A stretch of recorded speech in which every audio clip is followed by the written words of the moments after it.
Ready?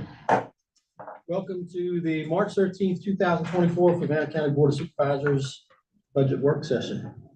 And we're going to turn it over to Mr. Budget. Yep. Oh, I'm sorry. Always. I pledge allegiance to the flag of the United States of America and to the republic for which it stands, one nation, under God, indivisible, with liberty and justice for all.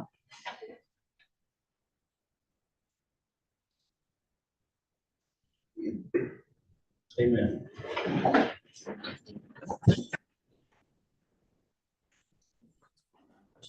So yeah, just again, adoption of the agenda, which is pretty basic. So just some things to look at is, county department budget proposals, those that didn't get their full requests that wanted to, just advocate for their departments. One, I've added one thing that's not on here. I just wanted to give the board some looks at some health insurance options. First glance look, because we have to make some decisions by April 1, and then really, just getting into the budget work itself. So that's really the agenda tonight. So I guess we just need an adoption of the agenda. So made. Seconded.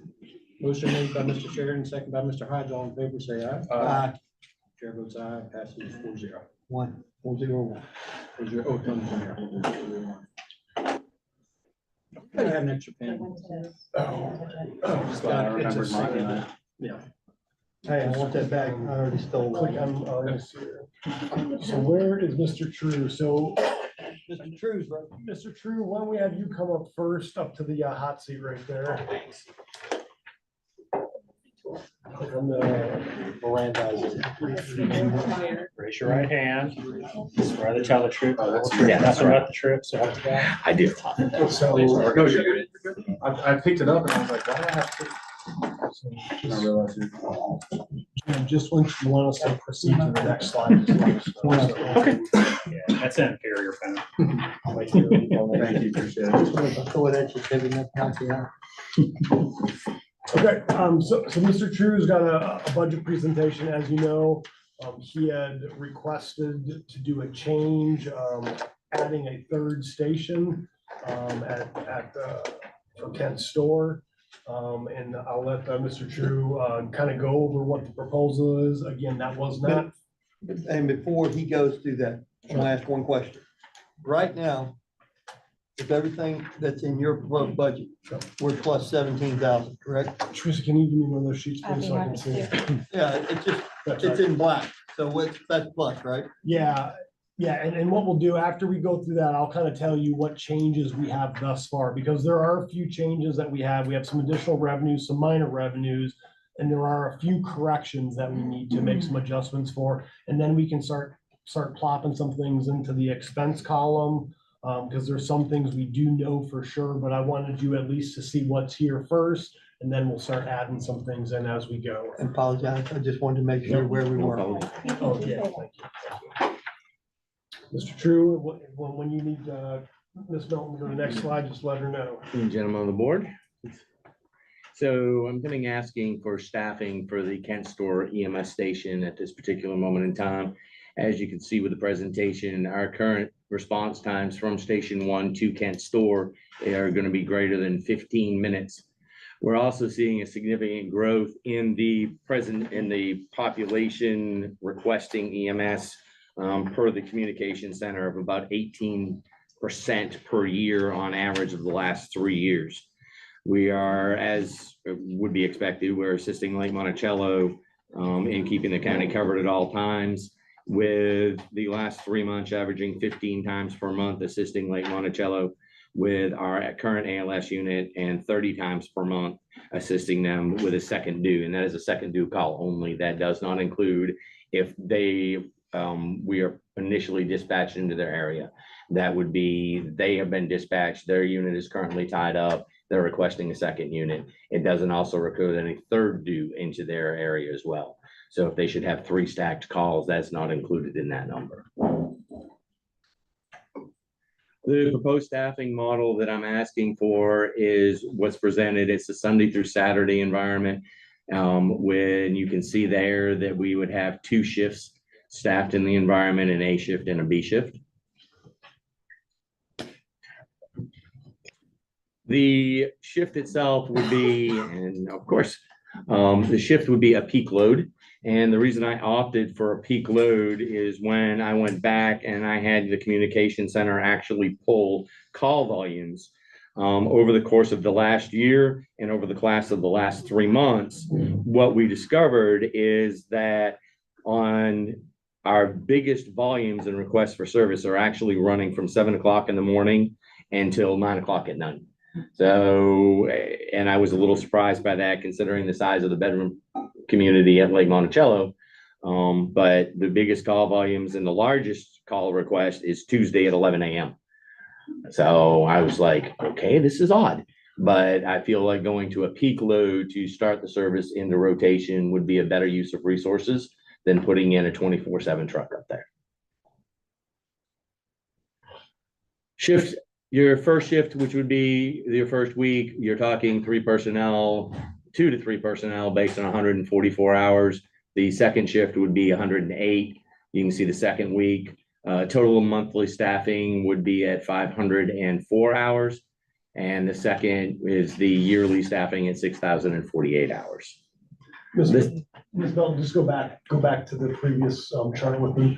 So you can see, sorry, let me reach down there. So to do this model, it's $426,000. That's what the additional cost is above and beyond what I funded in my budget. So just to kind of keep that in mind, that's for model 1. Did you say 426? 426. 426, 360. Yep. Go back.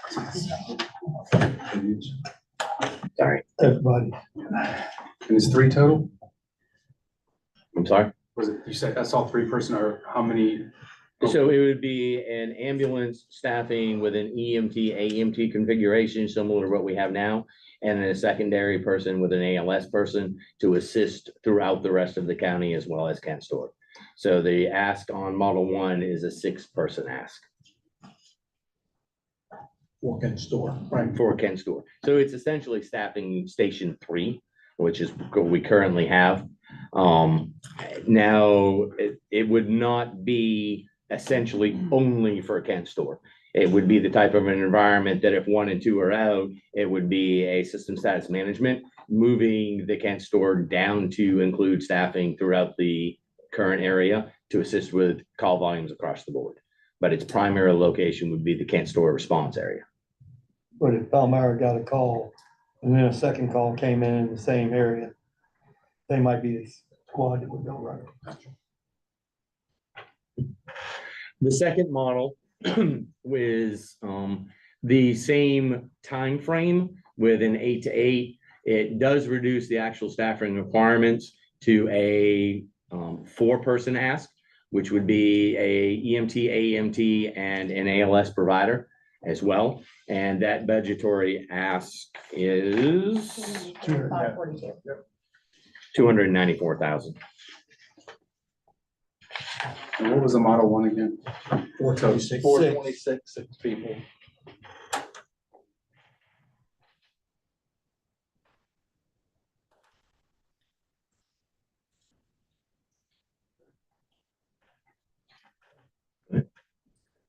And this breakdown shows the number of hours and the actual coverage on that particular model. So we went down from 6,042 hours to 4,032 hours for the 4 personnel staff throughout the course of the year, because we're essentially removing 2 providers from the staffing hours.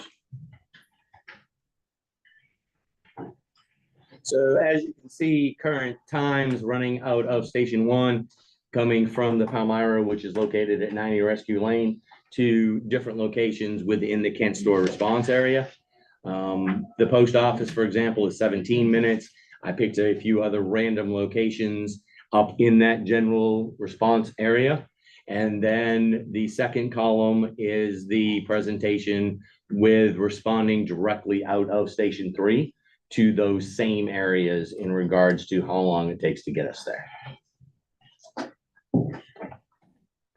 Conclusion, what we're discussing is some data information. So response cardiac arrest patients with less than 15 minutes shows an increase of 43% of survival rate. There's a noted increase for motor vehicle crash survival with a decrease in response times. It's also a noted reduction in mortality and long-term side effects for stroke patients. Last one. And if you should request any cited works regarding the data I provided, those are readily available. Board have any questions on any of that? And those response times are if the squad is sitting in company one or station one. If station one is gone and they have to come from station 3 or from station 5, add 10 minutes each time. Then you're looking at 25 minutes. So when we got going on our own EMS, I'm trying to think back to what the discussions were regarding Kent Store and projections for this type of thing coming. Anybody remember? Did we see this coming? Well, I mean, They talked about the staffing models last I've year. talked about this every time we've been into a meeting because of response times. That's why when something major happens in Kent Store, if they have the ability, you throw them in the car and drive to Station 7 in Louisa. I know, It's nothing against the treatment that we get, no, I understand. but I can be sitting at the station in Louisa, 15 minutes closer to Charlottesville by the time they can get to us. But I meant more regarding the plan. We didn't make as a part of our plan this next step and at this point, no. And again, you know, as working with Mr. True and Mr. True is working with others, it's looking at the data and looking what happens with, you know, needing, again, you know, volunteers kind of come and go a little bit. And so sometimes maybe they have to pick up the pace a little bit more. Again, I didn't include it in my budget. It's not that I don't think maybe it's valid. I mean, certainly, you know, having reduced response times throughout the county is a great thing. It's just a matter of at what point is that the time to do that? And so, you know, again, I didn't include the Model 1 426, just with us not even having been fully staffed for what's it, maybe 9 months now, maybe? Fully staffed Fully would have staffed, happened about the 6, beginning of 7 months, September. Yeah. So that's why I didn't include it in my budget proposal. Now, I did look back through the notes when the ordinance and stuff was being put together, and I believe the board was presented with 3 different options.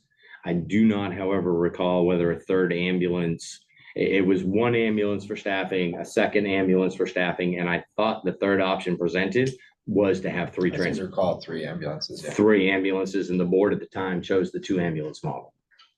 Because of the calls, because of the percentages, we went with that, and because of it being such a big slice of the pie, you know, being such a big piece.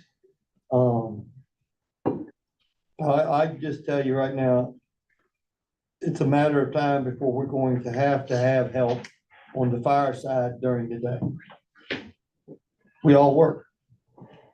And it's cool, they're very nice, they're nice enough that if we have a bad enough call, I'll have people cover for me.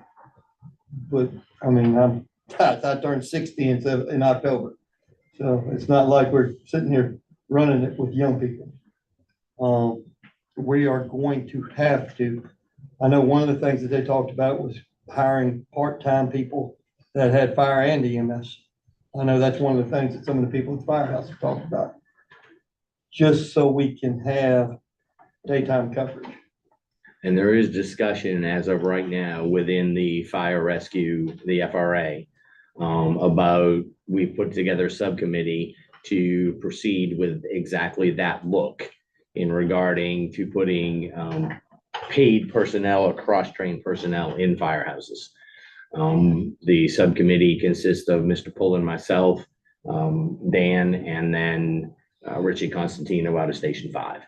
And that's one of the things that we are looking for in the future. And as the subcommittee comes together, it will, I want to be careful. It will likely be the type of an environment that's the direction that we move in, is a cross-trained environment for personnel up there.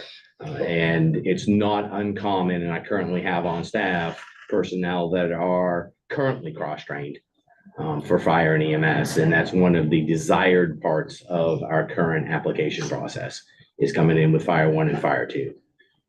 And my biggest thing, Mr. Fairchild, you remember, because you were at this meeting too, when we met with the chiefs back at Lake Monticello, it was, December, I think. yeah, it was like December of 2 almost, yeah, but, you know, Little more than a maybe, year. yeah, year and 4 months or something like that ago. And at the time, you know, everyone was very adamant that let's start with the rescue piece. And again, from my standpoint, until the FRA says that they want to move forward with that, you know, and fully ask the board to consider that, you know, I think that's what we need if that point ever comes. But I think right now, I think this is, you know, Mr. True's request based upon what they're seeing from a need and a response time.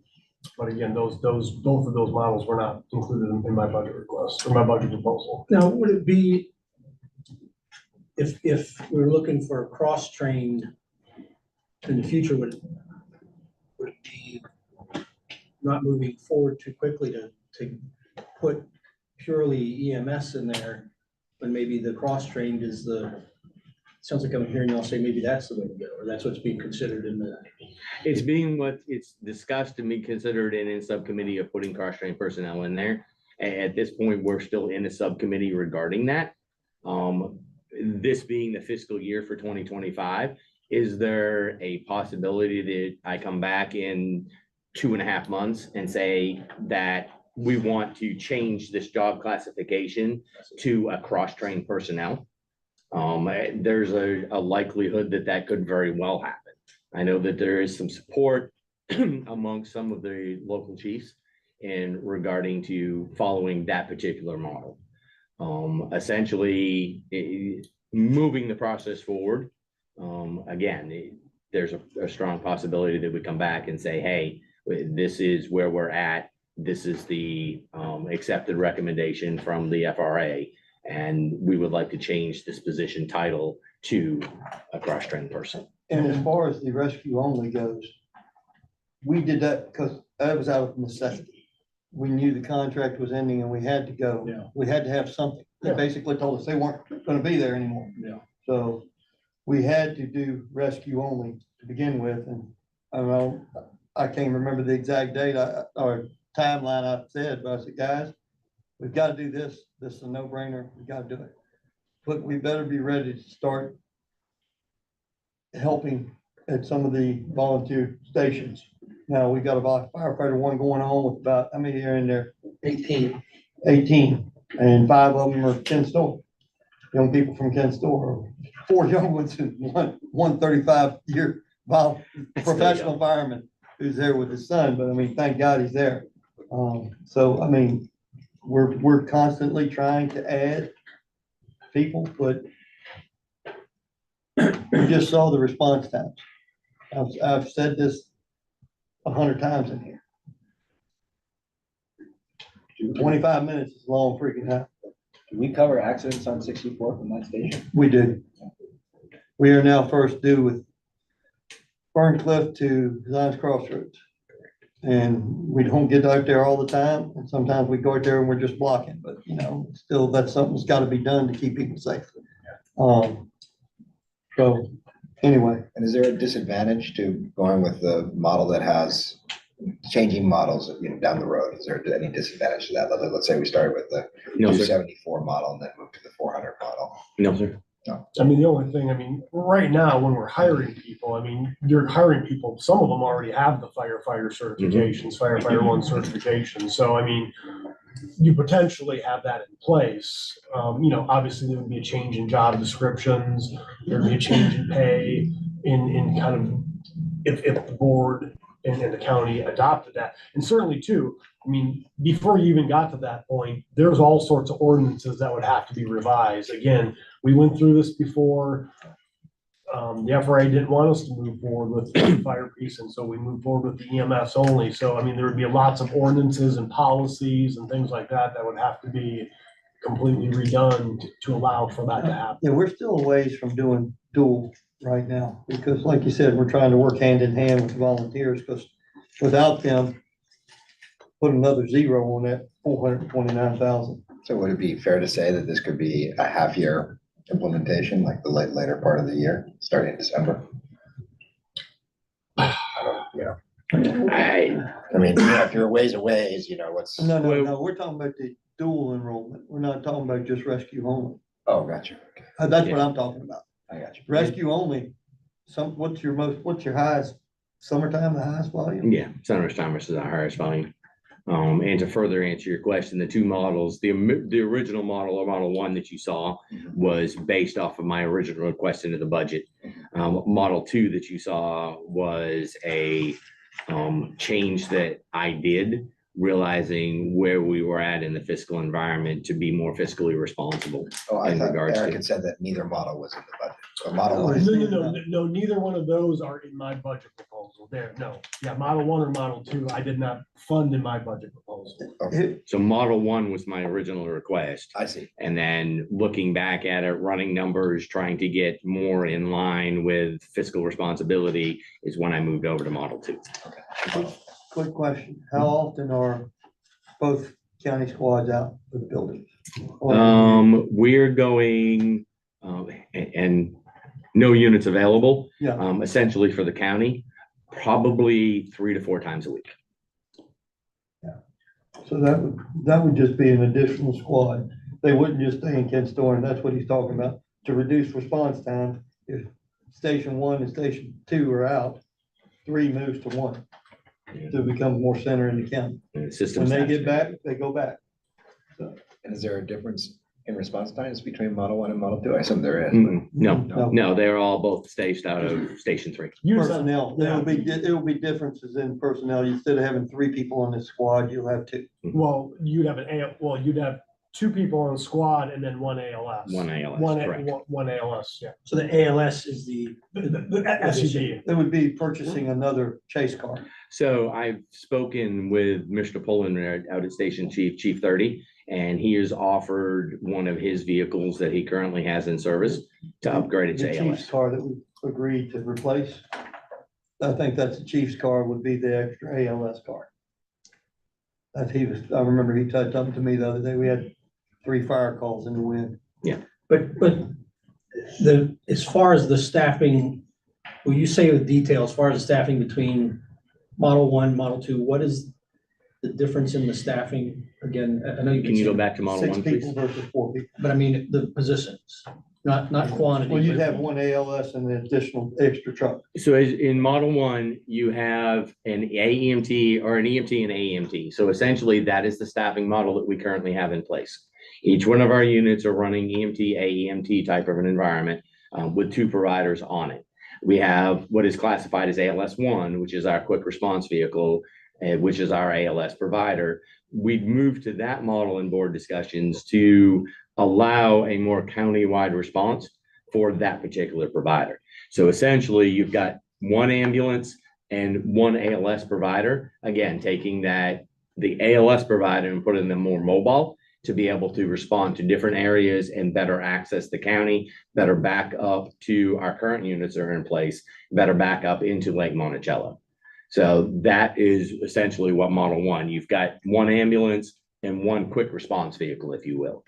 Model two has one ambulance, which it contains an AEMT and EMT, and then the ALS provider would be strictly assigned to that ambulance. I see. Does that answer? Yes, thank you. Okay. There's a method to the madness with this question, so forgive me for getting around to the point. So we're talking about response times, and so I've had a few constituents reach out, especially down towards closer to the Columbia Fort Union district line. That a lot of those folks go down to Henrico Doctors, and there's been EMS calls, and they've basically been told, hey, we're either taking you to Charlottesville or you're driving yourself to Henrico Doctors. I talked with Eric a little bit about this. I don't know if it's an internal. My understanding was basically what I could gather is that the reason that it was Charlottesville is because you might be saving, 10 minutes on both ends of the trip if those people were needed back in the county for a response. So I guess this response times is associated with maybe why that policy was in place. Would something like this enable people, on my side of the county that are closer, that might be going to those doctors? I mean, this was an elderly gentleman. My side too. And yeah, talked with Andrew about some folks out there that go out to Richmond. Would this be something that would enable us to, I don't know if it's a policy or if it was kind of a mandate or what required them to have to say no, but is there something that could get these folks to their doctors in a situation like this instead of having to, this particular gentleman had to get in the car and his wife had to drive him to Henrico Doctors while he was in pretty bad shape. So Mr. Dahl actually asked me about that, and I put together an email presentation. I've got some information I can send to the entire board on that, so you can see what the times are. But the major changes, looking at the hospital, it was about a 30-minute round trip, extra time. So it was approximately a 20-minute one-way, extra time response, which in turn takes the unit out of service for an extra 40 minutes in just travel time. And that's basically essentially going, okay, this is my location. This is the hospital I want to go to on Google Maps. And I mapped them out. And again, I sent Eric the information, but I mapped out for Kent Store, Palmyra, Fork, Union, Bremo Bluff, and Columbia in regards to that particular time frame. And it was a minimum of extra 20 minutes one way. So by the time you take into account the patient volume that's already hitting the stores or the hospitals inside of the Richmond area, you're figuring on average of approximately 1 hour extra time that is removing that unit from the county. Does this open up the possibility of readdressing that? Yes, absolutely. Because currently we have 2 staffed career trucks. And with the numbers that we have, taking one of them and sending them to Richmond, and I ran into this the other day where twice we had an exclusive burn patient that needs a burn center. UVA is not a burn center. We have 2 in this particular area, being Chippingham and VCU. So my crews called me and we ended up transporting that patient, as there was no other associated trauma, directly to VCU. Well, lo and behold, if it was going to happen, it did. As soon as they marked en route to VCU, the county dumped. So we ended up with a no unit available type of a situation. Having that third resource would definitely be worth revisiting that as far as where we're sending people and our ability to keep a unit in service. Thank you. And I wanted to phone a friend, Mr. Lyon. I think, is there something you wanted to say? Yeah, I was basically gonna echo what Jim said, and it gets even worse the further west you go in the county. In addition to that, this is a training issue. Our crews don't go there, so we don't know the hospitals, we don't know how to get in, we don't know what the procedures are there. That's a training issue, of course, but it does add an additional level of complexity. Each hospital does things differently. So we would have to have the crews all trained on how those hospitals work. So it's, as Mr. True said, it's a minimum of an hour. And when middle of the day, when things are busy, that extra hour makes a big Depends on difference. what part of It has the story it is. availability. Depends on what part of Columbia you're in. So I took it, the Google Map process specifically from the center of each of the towns. My house, I can tell you right now, I've been sitting at Henrico Doctors in 29 minutes. Now, I'm not gonna say anything about the guy that was driving, but I can tell you, we made it from our house to Henrico Doctors, and we're in the emergency room in 29 minutes. Drive a little Honda. Nope, this was in the squad. Well, I think this is a better question addressed by the FRA, because where you draw the line, wherever you magically put that line, somebody on the other side of it will say, but I want to go there. And then where do you stop it? And I think it's best left with the chiefs. This isn't a budget discussion. Yeah. And we should stick the topic and let the chiefs do what they do. I concur. But whatever I they understand the recommend, I question. say we endorse and adopt if it improves service with no detriment to the county. But it definitely would be worth revisiting. Yeah, well, and I would contend that it could be a budget question when Yeah. not everybody's tax money's paying for it, but I mean, if you make a call, I've heard stories as much about people driving over to the Goochland line and making a call so that they could go to Richmond.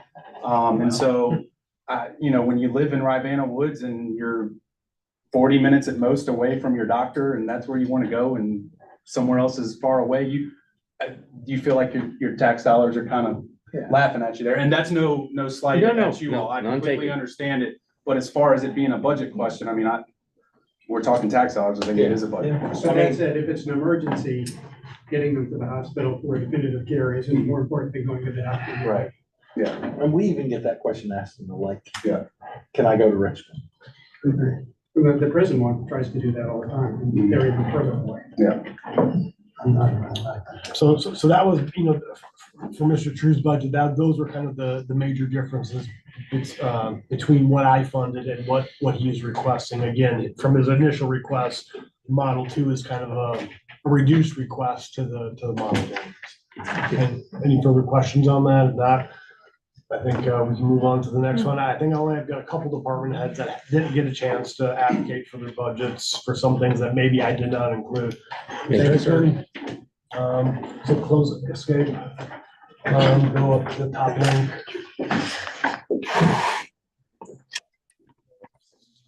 Calvin, are you looking at facilities? Facilities, yeah. Facilities, please.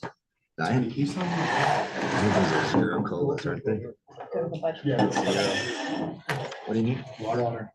Slide down to- Water? I'll go that way, I'll give Calvin, can you get your drink? I'm gonna do one more bathroom break before I start water. We have a quorum now, so you don't have to worry. Yeah, no. You can take what you need. We won't get called out this time. I had to sit here for an hour because you guys weren't here last time. It was just like, man, my legs were crossed, everything. We talked about it. All right, Calvin. Mine is pretty simple. It comes down to what Mr. Dahl funded for in facilities for my staff for going to conventions or getting training. And I would like to increase that to baseline plus, and it's a couple $1,000s. I think our staff is our biggest asset, and getting them trained, letting them go see what is going to a convention, seeing what's new, talking with their peers, I think goes a long way to making a staff member that shows that he's appreciated, and it helps them step up in life and their skill level, I think, at the same time. Is that grounds, facilities, maintenance, people? Yeah.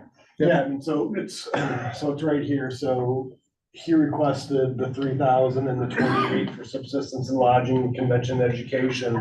And I'll tell you, the only reason I didn't do that is if you look back at the historical levels, Yeah. I've had that money in there. And so what I told Mr. Hickman is, if I see those increased trainings happening, then I'm happy to increase, looking at increasing those funds if the funds that are not there, or the funds that are there are not, we're not doing the trick right now to get the training that's needed. And so for me, my thinking is, let's see the training happening first and then we'll increase it. You're taking out discretionary. It's $2,000.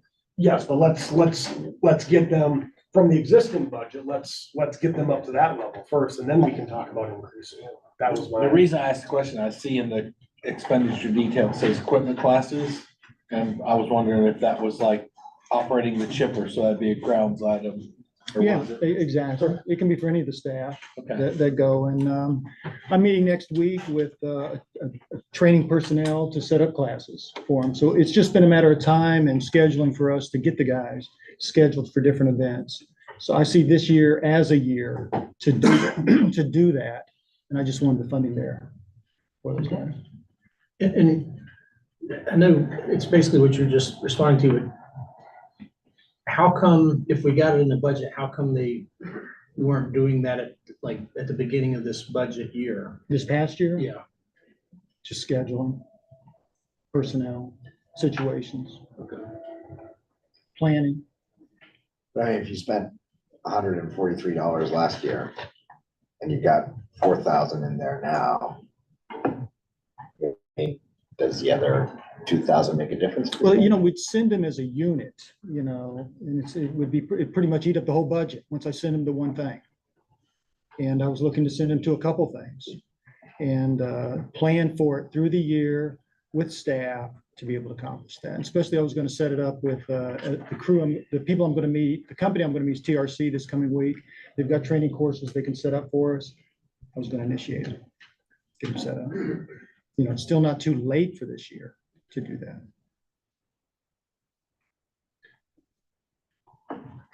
So again, I mean, granted, it's small potatoes in the grand scheme of things. To me, it's just going back to, I want to see trends. I want to see that the funds are being utilized in some pattern of being utilized before I decide to increase them.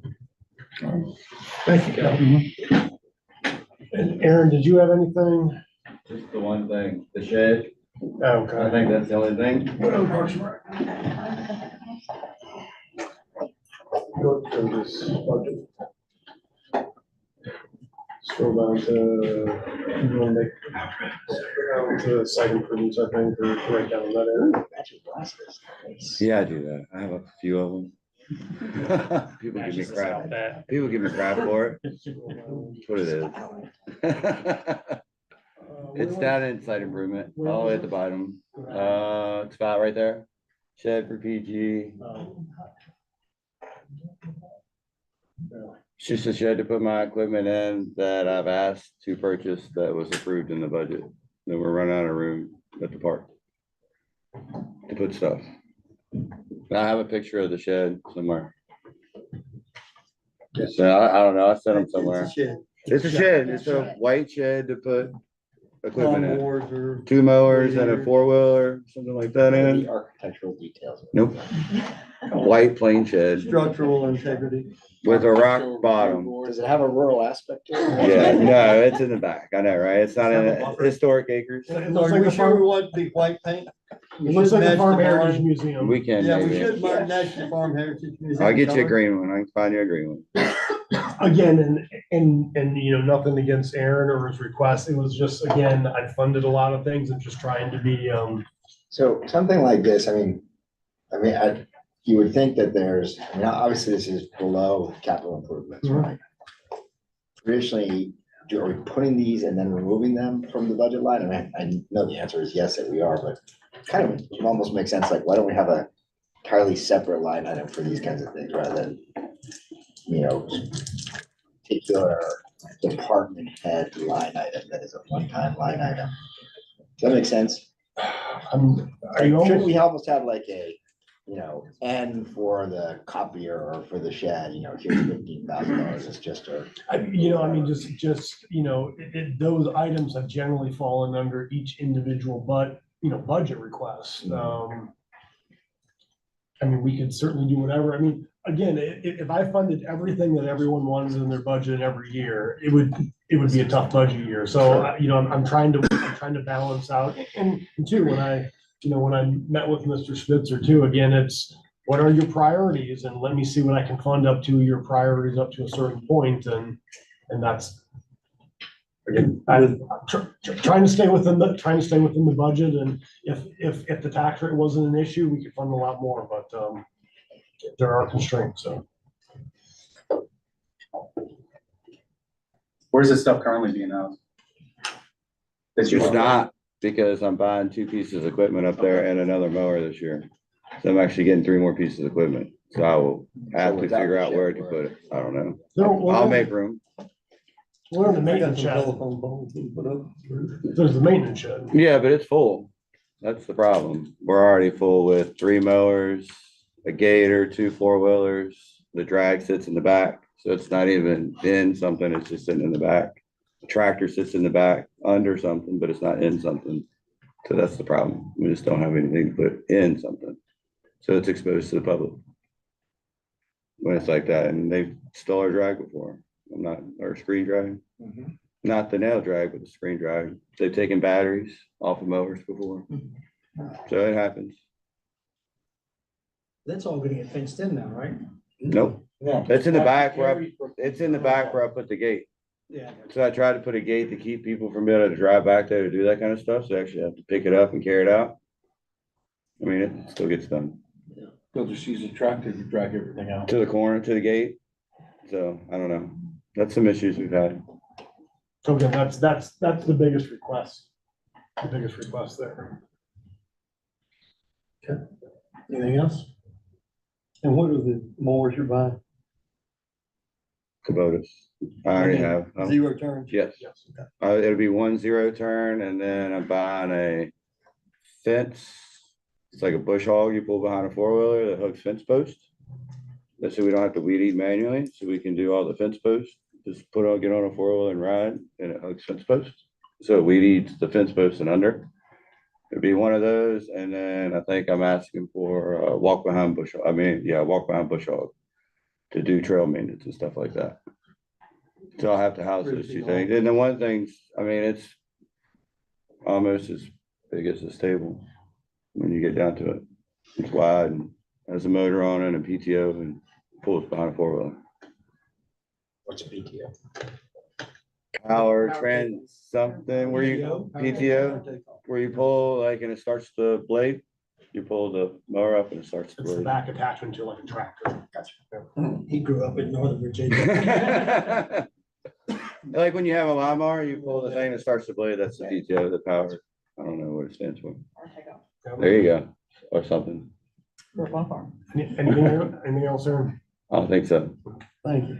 Thank you. Thank you. I'm sorry. All right, so we'll go into now just kind of, so we can either go into the budget piece or I can talk to you all about health insurance and kind of just some initial glances at health insurance. Health insurance. Health insurance? Okay, go back, minimize this. Go back to health insurance and hit brief. No. Go to the next slide. So again, as we discussed before, health insurance costs are certainly generally a significant increase every year. So in my current budget, I had 136,392, which equated to a 6% increase for the budget. We were originally planning on maybe around an 8.5%. Again, it came in at 11%. So that just kind of shows the premium changes over the years, the rate increases over the years.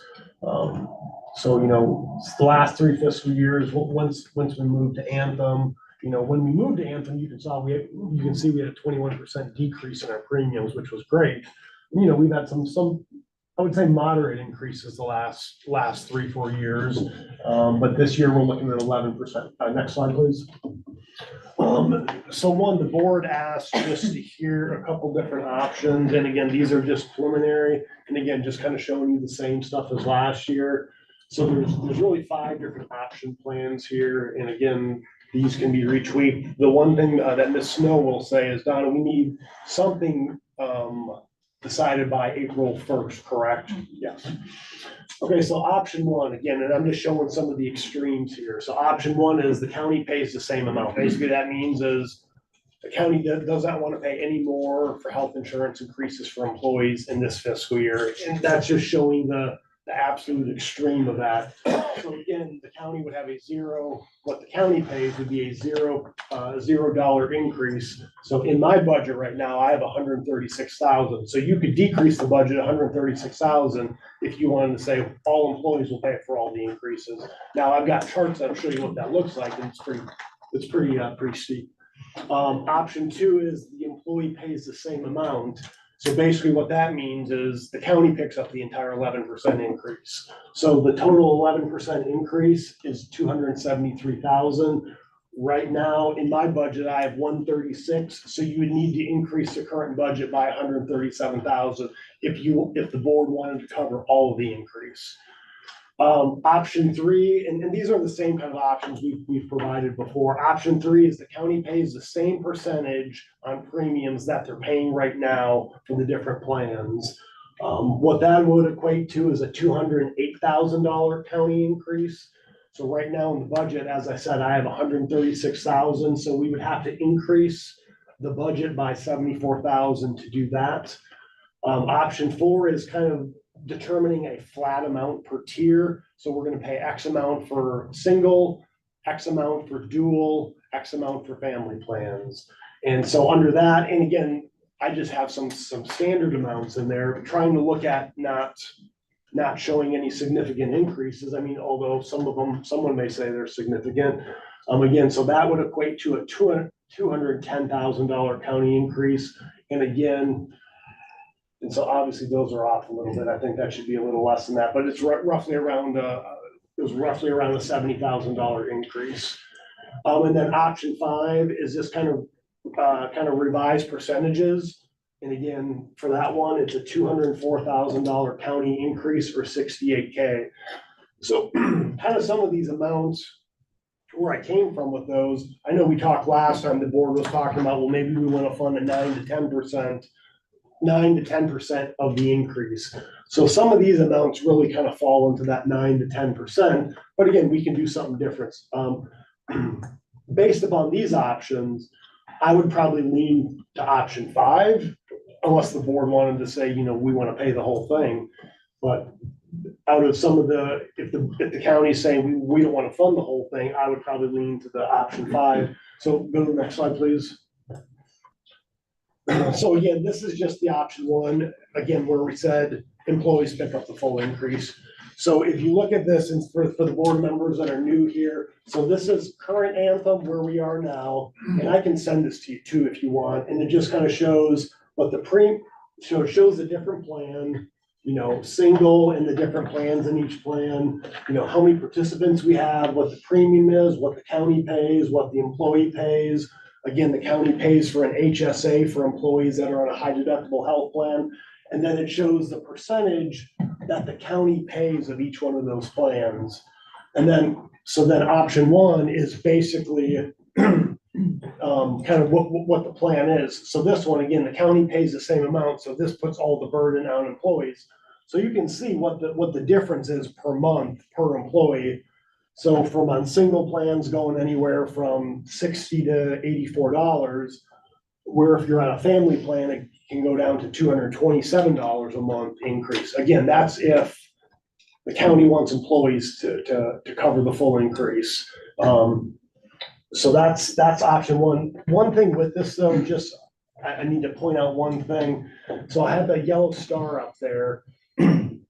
You can see some of these amounts for single plans, 173, 140, 105, 154, 122. And Ms. Snow brought this to my attention. So there's something called the Safe Harbor Act, and for employee only plans, the employees cannot pay more than $101.93 per plan. That's just for employee only. So some of those amounts would have to change. And I just did some quick numbers prior to this. And so actually I did quick numbers, and that's what it would amount to. The county would actually have to pay $78,000 to do that, to get these up to that Safe Harbor Act level. But again, this is the plan if the county wanted employees to cover all the increase. Go to option 2. So again, if you look at the column, the red box going down, again, you see no increases. Again, the employees pay the same amount that they do right now. The county would pay the full amount, so there's no increase to employees. Go to option 3. Option 3 is, again, county pays the same percentage that we're paying right now. And so you can see in the out column there what the increases would be depending on what plan you're on.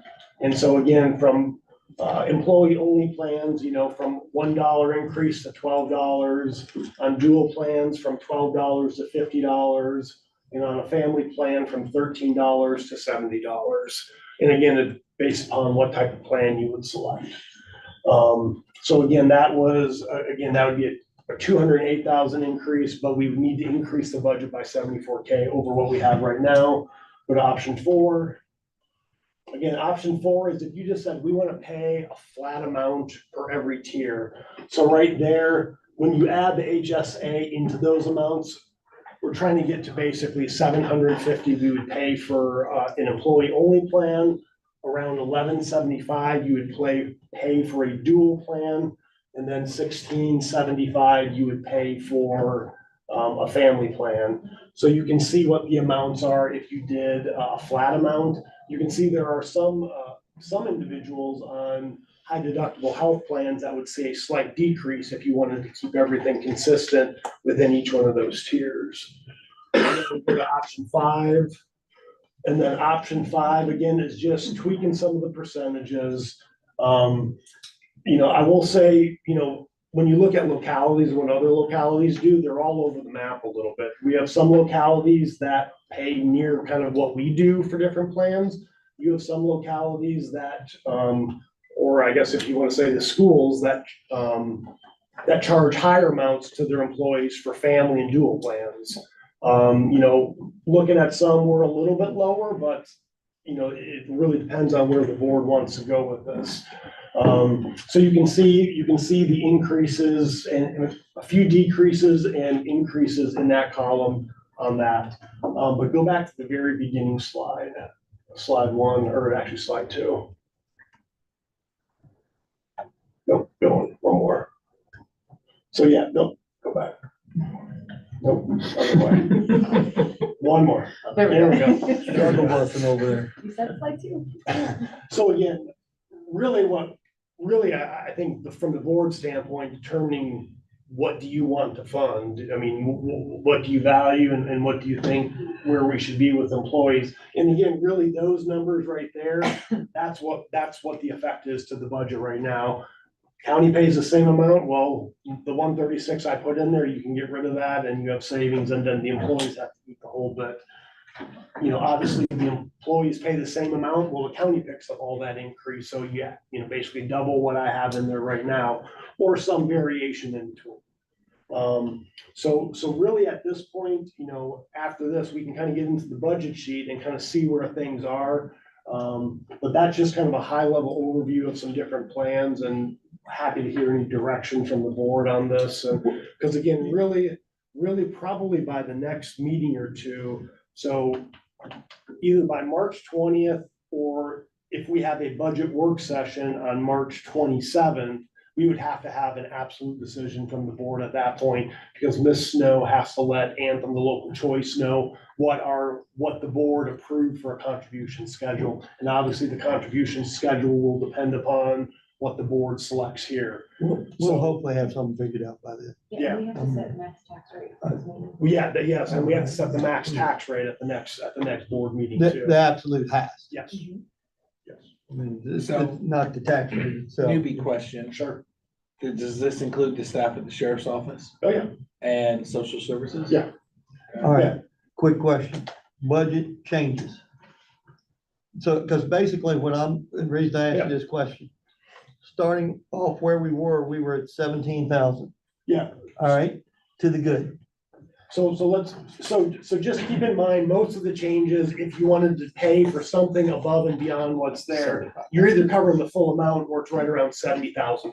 It's somewhere between 70 to 135,000. Yep, so close this out. Let's go to the budget sheet and we can kind of dig right into there and go through the By changes. chance, before you go to the Yeah, budget sheet, did you pull up the inflation adjusted tax rate? I will get it for you by next one. Thank you. Tori. Come on, man. That's only been asked for 11 years now. What's that? I think it's just important to put perspective on things. What's that? What I'm trying to. No, we want to go down to there, go to the link. Okay, all right, so go all the way to the top, please. Okay, so right now, we're $17,000 to the good in the budget, and so what changed since my budget? So there's been a couple things, and then there's some things down below that have changed that the board can make some decisions on. So right now, Mr. Sheridan, Mel Sheridan, he does not have any additional personal property values at this point. I think as he discussed during his presentation, they're implementing a new module to get all the NADA values. They don't have those values. So what those amounts equate to is just some additional real estate values that they got and some machinery and tools and things like that. So those amounts, highlight all those, what are those? 73,000. Oh, yeah, should be 73, yeah.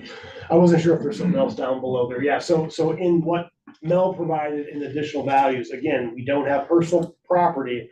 I think the personal property will be, I bet it's a good amount. And when I say that, I would hope it's at least a penny's worth, but I don't know that for certain. You don't know those yet. And the only point I was trying to get at is, we know where we are right now. And yeah, and then what the school wants, let's say the 4-person crew, then we gotta figure out, is there a way to get there? So we have, again, 73,000. 73,000 in additional value at this point. So go down below and I'll come back to all these 90,000 other revenue. We're things. 90,000 plus. Yeah, I'll come back down to all those revenue things. Let me come down to some things that we found some little errors in the budget on. So speaking of the commissioner, in just, there was a number that was transposed in his budget. So we shorted his budget by $1,000 in what my budget was. So I put the $1,000 in there. That's an additional expense. It was just a number that was transposed in there. Go back down, there's a bigger one that I talked to the board about. There was a $50,000 error correction. That was for Mr. True's budget. He had EMS supplies, EMS educational supplies in his budget. And in the spreadsheet, that EMS supplies was a new line at the very bottom of the sheet, so it didn't get calculated into the formula in that sheet. Now, this would be fantastic if because in my budget also, I used fund balance to pay for that $50,000 since it's a one-time thing. Now, unfortunately, the 50,000 is already in the budget, so really, we have to add that back in there. If the board doesn't want to add that in, then I've got to back up $50,000 fund balance too. But I included the 50,000 in my budget request. So that doesn't cost us anything. Well, it does. I mean, it does, but You it gotta include it in the budget, but it's not changing the plus on the 17,000. Correct. doesn't take away from our It 89,000. doesn't take away from the 17, that's already included in that, because those were, 73 more. they were just a couple of errors in there. And that was 1,000. A couple other things, the Blue Ridge Juvenile Detention. So one, I'm on the Blue Ridge Juvenile Detention Commission, so they approved the budget, so we're actually gonna see a $5,110 increase. So I've added that in there as an additional expense. The one thing that we can also potentially add in, and Mr. Fairchild, and Sheriff's here, since you all are on the board, so I included a $118,000 increase for the Central Virginia Regional Jail. Now, I've seen the budget proposal now at this point showing that they're basically holding localities harmless, basically not showing the increase to the localities. Fluvanna was seeing the biggest increase. Greene County was seeing, I think it was around a $10,000 or $12,000 increase. And then some of the other localities, they were seeing decreases. So the Central Virginia Regional Jail is proposing using their fund balance to hold localities harmless, to not see increases. So the vote hasn't happened, but if the board feels comfortable, I'm comfortable. If you all are, that's gonna pass, we could add that minus $118,000 in there, and that would certainly give us some additional revenue Yeah, as let's do well. Let's do it.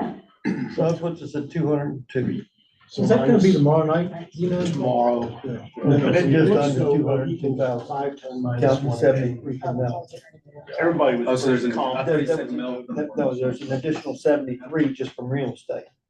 Okay, so you're 73 plus your 17 plus your 90,000, we're 90,000. So you can see now we're 135,000. Is that plus the 118, right? Yes, that's adding the 118 back. What about the, But that's not adding the 73. No, we haven't done anything for insurance. No, I'm talking about from Mel's. You said Mel had Oh, no, additional. 73 is already added in there. Okay, I thought we were positive before the additional money came. from Mel. No. We were we were Yeah, under, okay, all right. Yeah, Scratch that. so 135? yeah, Yep. we're at 135 135 right now. So let's go up to compensation stuff, so I can give the board some increases on that. So stop right there. So a couple things right now in all the different House and Senate budgets for state-supported employees. There is a 3% COLA that's in the budgets right now. The compensation board sent something out. Speaking with Miss Mabe at Social Services, again, for them, the 3% increase is included in there. So if you remember right now in my budget, I have a 2% COLA, a 1% bonus the bonus was based upon what the comp board was going to fund. So if the board wanted to convert the 2% and the 1% to a 3% COLA, it's actually to the county's benefit because we will receive State reimbursement. money. Yeah, so let me just kind of show you what that looks like. So add 144 in there, 144, 298, that's adding another 1% for COLA. And now right there, subtract out the 135, 229. I That's think that's a getting, better way to do it anyways. that's getting rid of the 0.5%, that's getting rid of the 1% bonus. Okay, so that's adding in, again, there's a really small difference between the COLA and the bonus. So now let's go up top and you can see now we're at 126,000 of excess. Now we get to add in the reimbursement we're gonna see from comp board and DSS. So if you remember, I had basically 1% for reimbursement for the bonus. Now the state's gonna do a 3%, so add in the 48,262. So that's basically the reimbursement from the state, from the compensation board for the 3%. Now add in underneath there for DSS, 36,963. So that's the reimbursement that we would get from social services for the 3% COLA. That's both state and federal money. So right now we're at 212,140. So from there, those are kind of knowns at this point. Actually go down there's one more small thing as an expense, from a budget standpoint. Keep on going down, keep going down, go. Where's JRWA? There's a small amount. Right there. So JRWA, we just approved our budget today, the JRWA budget, and again, it's 50% Fluvanna and Louisa, and there was a $3,000, it was a $6,000 increase to the overall budget for some contractual services and stuff like that. So is the board fine with putting the $3,000 in there? Yeah, I say, So put the $3,000 in we there. could say no. That's kind of shortchanging Louisa. No, that would be, yeah. Yeah. So No, I don't want let's, that. so do you want to go through expenses first to see what you want to add in, or do you want to look at some of the revenues that you could do some things with? I'd look at the revenues that we could do something with, So go up to the because revenues, please. I want to see what we can find, where we can find. Okay, so stop right there. Okay, so building permits, I think I mentioned this to one or a few board members. So we're gonna be going through some ordinance changes in the building inspections department. Their fees have not been increased in 15 years. So they are long overdue. Speaking with Andy Wills, speaking with Mr. Witten. Again, it's just a matter of getting the ordinances back in front of the board with the fee increases. But Dan, you think we can get that done by the end of this fiscal year? You just need to advertise 1 month and then public Yeah. hearing the I next think, month. you should make it 100,000 per permit. I mean, that'll. Boy, you'd be happy, right? He's for architectural review board and preservation. Why are we gonna stop at 50? So doing Can we that. vote on solar tonight too? So doing that, Mr. Wills said that looking at, he's got some base fees already increased in there. He's got some models. He's been looking at all localities. So he estimates that would equate to about 25,000. Again, kind of going back to the meals tax conversation, this is a little different. But, it hasn't been approved by the board at this point, but I think it probably makes sense to do this. I mean, again, it's been 15 years since we increased our building permit fees. I think we're long overdue. So I think we can get a $25,000 increase in there. So would the board be fine with that? Yeah. I will. Add 25 in there. This is going too smooth. I think we need the blackboard and we can just. Look, I mean, you hey, can bring man, that I up can go to meals family tax. life mode on y'all and start drawing. Tony, we blew before you came here. This is what happens when you've done this for 11 years. Yeah. So there's a few different revenue sources that I've talked to the board about in some of their meetings. So one, we've got delinquent taxes for real estate, delinquent taxes for personal property. As you saw in fiscal year 23, we had a huge amount of delinquent revenues we received. Tori, why don't you go to the revenue sheet and go, yeah. Okay, so are you up all the way? No, go all the way. And I need to reduce the size of it. That's all right. Okay, so if you see in this top column, we've been right around, let's call it $700,000 to $800,000 a year in delinquent real estate taxes. That's what we collect in that current budget year for taxes. For fiscal year 23, we received $1 million in delinquent taxes. So far, year to date, We have $672,000 in delinquent taxes. Now, I think we may be close to the $1 million mark again when it's all said and done in delinquent real estate. So hedging my bets a little bit, I increased my budget from 735 to 835. I don't know if the board wants to go anywhere above that. Now, we'll talk about personal property. This one I could maybe go a little bit, but personal property, I think we could potentially go up a lot more on it if you wanted to. But so I in my mind had to 935 or 900,000, you know. I was thinking $1 million, but I mean, it's all the same range. I actually said 250, going up from 735, going up 250 from there, which would be 985. We can just put a wedge in of 250 for both and call it a day. So, okay, so you want Total to, of both, Tony? But no, let's let him talk about personal property, because Oh, I think personal it's less. property is probably gonna be more than that. well, I think so, but again, I mean, so again, if we did that would put us at, what's that, 985.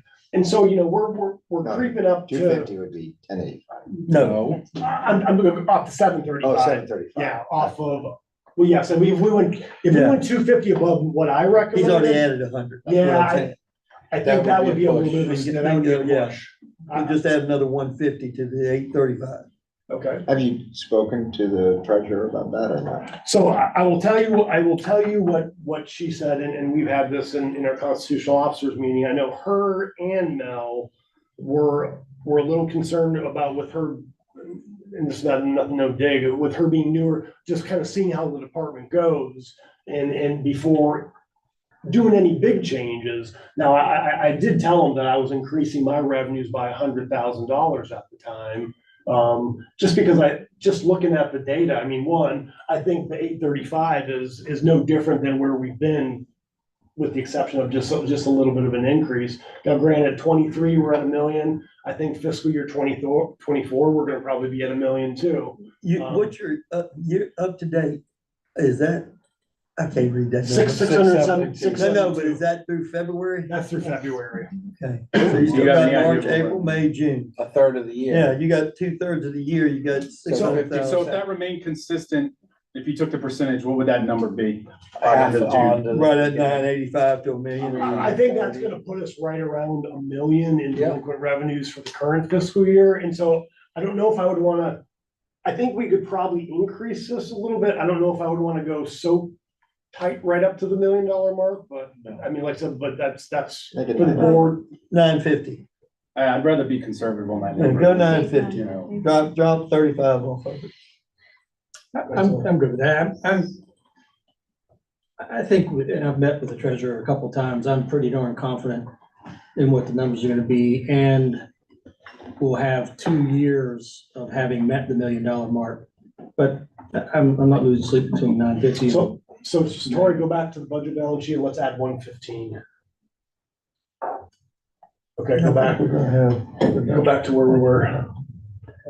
Okay, go down to, delinquent personal property. Okay, this is a bigger one.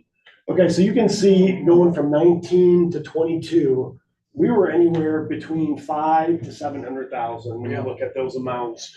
In fiscal year 23, we had almost $1.5 million in delinquent revenue. And when you look at where we are year to date, 963,000. I thought that was a 5.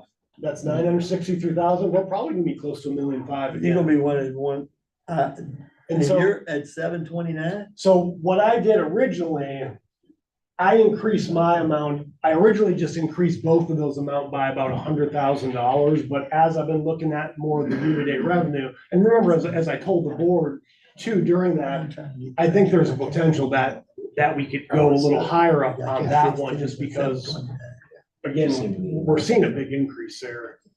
But again, haven't had a conversation with the commissioner and the treasurer, they didn't want me to go too off the deep end, but again, just looking at. Just looking at going off the deep end if you go 1.1 or 1.2. That's, and like I said, that's. Would y'all? Comfortable with 1.1. I'm comfortable with 1.1. Okay, that's fine. Like I said, I mean, I probably. That's a 500, almost What is that? Yeah, that's a $490,000 increase. A penny and a half. That's a penny. Penny plus.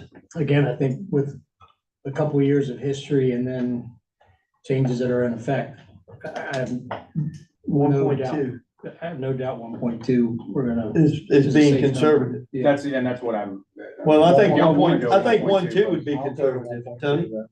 If in your. 115. No, we're not doing it like that. 0.75. I just, Y'all are killing me. I like that, I like, and again, I wanna be safe too, but this is a way for us to save the taxpayers instead of it just going into general fund if we go over.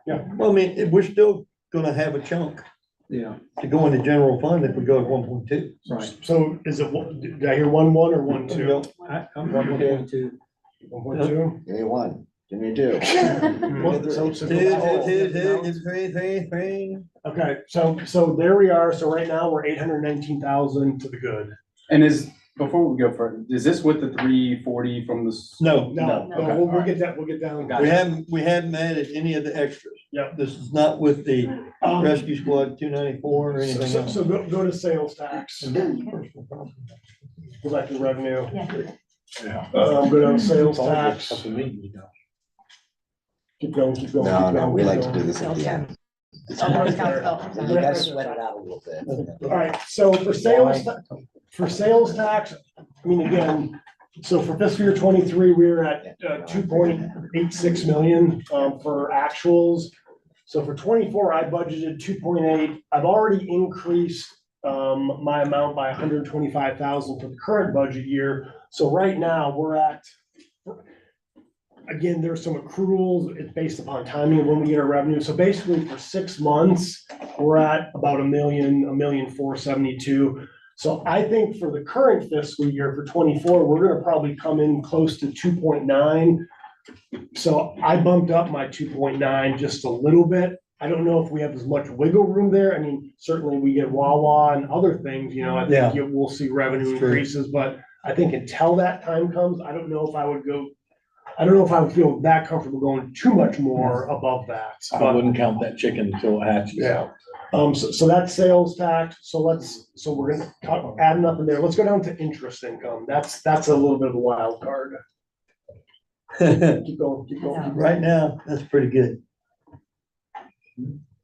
Yeah. Stop right, don't, But go that's too due far, to drop the rates. too far. Now we're 15 minutes.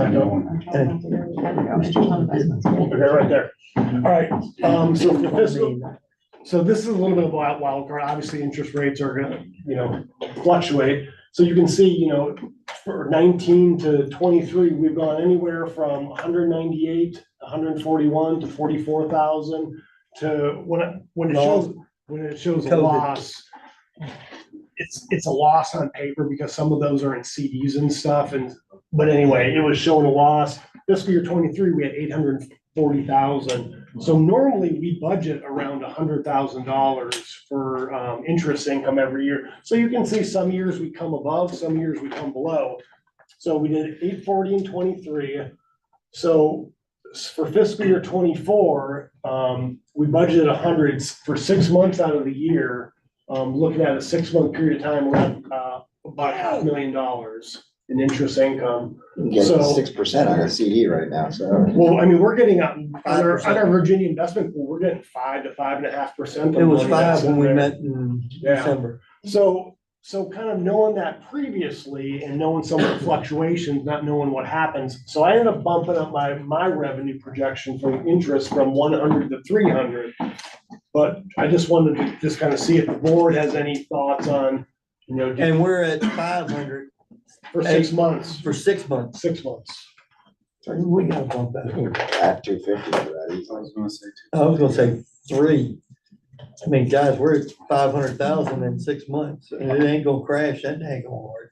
I mean, you're looking at a million, But you're that's looking at bring a it down million. slowly, but the Yeah. worst it could do is, I would say 3/4 in a year. If lucky that. Right, but I'm saying, we're They'll probably looking, do a quarter. looking at skip a make quarter, 900,000. Then lower the quarter. and You're skip lucky again. and not CDs that are 6 months to a year or whatever anyhow, so it doesn't change. Well, the Virginia investment pool is gonna still be making more good amount. I mean, I would not, it would not hurt my feelings to go to 6 there. 600,000. Yeah, 300, another 300. Another 300. I mean, you're looking at $1 million right now is what we think we're gonna get. Now, granted, if we do everything we're doing, we're going to spend 7 million of our $26 million nest egg. But we're not gonna spend that. No, we're not gonna spend that all at once. I'm fine with that. You think? I'm always gonna be conservative when On the- outside influences like the Fed and other people and the markets involved, and you just don't know how things are gonna turn out in the next 12 months. I don't wanna go slap happy, jack it up, and then we end up short and we have to pull from fund balance or something else to cover a loss. Well, I will tell you right now, we Because were we made not, it look like we. we were not dealing with the Virginia investment pool. When you saw those numbers, we started doing that about 4 years ago, but we didn't have $26 million to invest. Well, I mean, in those years, we did, Yeah. it was Well, it was COVID. crappy interest rate environment. COVID. Yeah. That was at $44,000 a year. Well, it's the will of the majority, but I wouldn't go more than 2. So you think the 3, you leave it alone at the You 300,000? said do a half million. 3 to 5. Do it. I mean, that's fine. We're talking $100,000. That's Yeah. fine. I mean, I'm good with 3. I mean, if I'll the split numbers it. we're heading to this year, what's that? Yeah, I'll split it, make it 250, call it a day.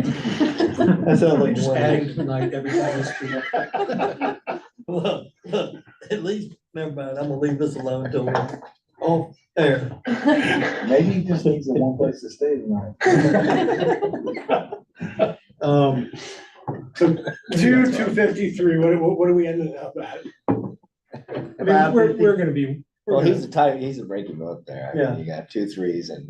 2 3, 2 200 2, and pick one. 1 250. Where are Yeah, you? 250. Where are you? I said 250 right off the bat. There we go. You know, we I were said like, 250 right off the bat. 250. Almost fine. simultaneously with I can Tony. live with 250, so you got 3 Go ahead, let's 250. go 250. Y'all are killing us, small. Oh, no, go down. That's one. okay. Sales Oh, I'm tax. sorry. But now you see what I'm talking about. Now we know what we got. All right, so right now we're at a little over $1 million surplus. And how many are there any other influxes? For revenue, no, not really. I mean, so a lot of this, The one big one that we don't have and we won't know until the numbers come through is personal property. yes. I mean, Because he needs that new he, data. until they get the machinery done. What he said to me, he said he was, when he sent his email, he hoped to have it done by the end of the week. This week or next week? I tried to talk to him Monday and he sounded like death warmed over. Put 150,000. But that would only realistically, That would give most us likely, a that would bigger- only make us Oh, better. no, it's Right. only yeah. gonna make it. Yeah, we're not better. gonna do But that. that's gonna be a bigger than the real estate. This is number. considering waiting for Mel, this is a conservative figure based on what we would get back. from Correct. him. Okay. Well, no, we don't have, this has nothing to do with what's coming back from Mel. We haven't added that in yet. That's what I'm saying. Okay. That's what I'm saying. We That would still only, got that that would only in make our that number pocket. go up, not come down. Correct. So do you want to address, I mean, what do you want to go through? So there's really no other revenues to add in at this point. Those are kind of the big ones. I mean, kind of the next. Are we gonna do planning and zoning permits for July 1st, or are we gonna wait till I mean, I think we're gonna do everything at the same time. So that might add a little bit as well, if we, because that also had. You're talking about $5,000 or something. I don't think it's gonna add a ton, but I mean, if we get through the budget time and we're Put in another scribbling here or 50. there, I think we can make some adjustments to account for that, but of what are some things that are in the works and known right now, this is kind of where we Well, are. Tony can always come up with some new taxes. Can you do me a favor? Hey, you Could know you what? just punch I'm in cutting what the taxes schools this year. asked? I got it last year, So so, Tori, you know. go down below and add in the schools request. For the you guys, What this it is was. Christmas. You won't see this again. All I'm asking them to do is put in the full Okay. school. Add it all, or? Yeah, I would, that was my next Yeah, thing. for a starting point. Yeah. Yeah, so let's do this. I mean, so one thing we have to do, we have to kind of true up what we had in our budget versus what their requests were for the different categories. So their offsets, they're not gonna make a change in the amount. So Tori, add all those amounts and all the pluses and minuses up top and down below. I was gonna say, the number ain't looking so good. Go back. and add it all back I'm in. gonna fix it for you. Killing me slow. You can always reference the other fields. I'm at it so Yeah. quickly. Sorry. Okay, so that we're still back at the 728,000. This is just me. I We would lost love like, to see us cover 400,000. We were health at a million insurance just a costs. little bit ago. That's if we We add in already the know we schools compete for against Yeah. everybody. Oh, you already put the schools. Yeah, with the That's schools, something that schools we is in there, can't that, cover, the full we're not request is happy right to there. expect it. I think we need to cover that. So, What do you think would be the last thing we come, or do you want to put that first? I mean. I'm just saying, if you put it in there, just see where we are. I'm not likely gonna be there, but, Okay. and it, I mean, if you all wanna put it in there, put it in there, but what was that? that fully covering the insurance Oh, the health increase. insurance, okay. Put it in there. So go up to health insurance. Oh, not the 136,000. It's 136. So well, that's, what amount are we putting in there? I'd put I'll put it to in fully there. cover the 11%. Okay, so put the 136,300, but let's put 137,000. Right here. There's some rounding in there, yeah. Okay, so we're at 591. 274 for the 294 294. for the 4-person crew.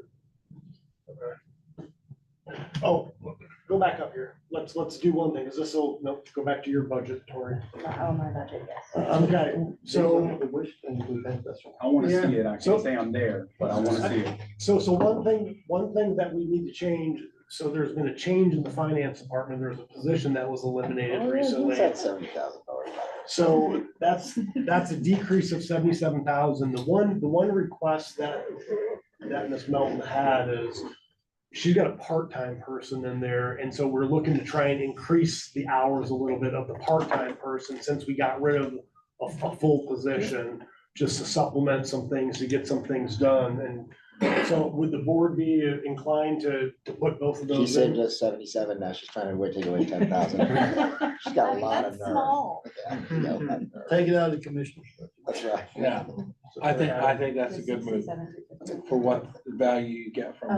Oh, Uh, no, I'm all right. saying. So it's only plus 10 off the. Only plus Only 10. minus 10 off the 77. Correct. Okay, so we're at 659,000, so. Two said 294. So, well, let me If go you did through the it. 4-person crew. Let me do let me hit a couple things before we get to the Okay. big one. So in the treasurer's budget, she sent me an email and I think it was discussed, she wanted to purchase an additional, Cash cow. cash counter machine, Yes. which wasn't in her budget request. It's $750, so, or is the board fine adding? Yeah, that's a little too much for me. I know, that's a big number. Go back up to the top. If it say, it'll save that much money. And Do you know the number of Okay. mistakes that occur in here? I know how many I make when I would be at UVA and I'd be sitting there trying to do a concession stand with $600. And I'm like, Yeah. That's why it's cashless now, UVA. For board of supervisors mileage, we're noticing that mileage, the reimbursements for mileage is more than it's previously been. And that's not a bad thing. I just think we've got people that are probably filing their mileage more than previously. So looking at Filing their mileage. submitting mileage. Submitting mileage. So I think we need to bump up the budget by about another 1,500 to 25, because I think, aren't we already at budget right now? We're over it. We're over budget right now, okay. Wait, so we didn't give ourselves a raise, but we're gonna take it on mileage now? Because I think the raise was $1,500, all so. right, now, if you go to Utah, you don't get to count the mileage going to Utah. It was a business meeting. Not charged for mileage, but we appreciate the county paying for everything else. Yeah. Working on winter tourism for the county. For the record, for everyone in here, the county did not pay for this. Like the first class. Not yet. Yeah. Oh, my So God. We're so, Yeah. we're so going. The So- FOIA request now. I would like to put at least 1,500 to 25 in there. I don't know if that's I'd kind of say what. 2. I was gonna say two's between 15 and 25. I mean, I already read Mike's mind. It's already filing mileage. I'm gonna back all the way for 10 years and file all my mileage. Dude, don't even go Don't there do that with to me. me. Fiscal year only. Yeah. So go down.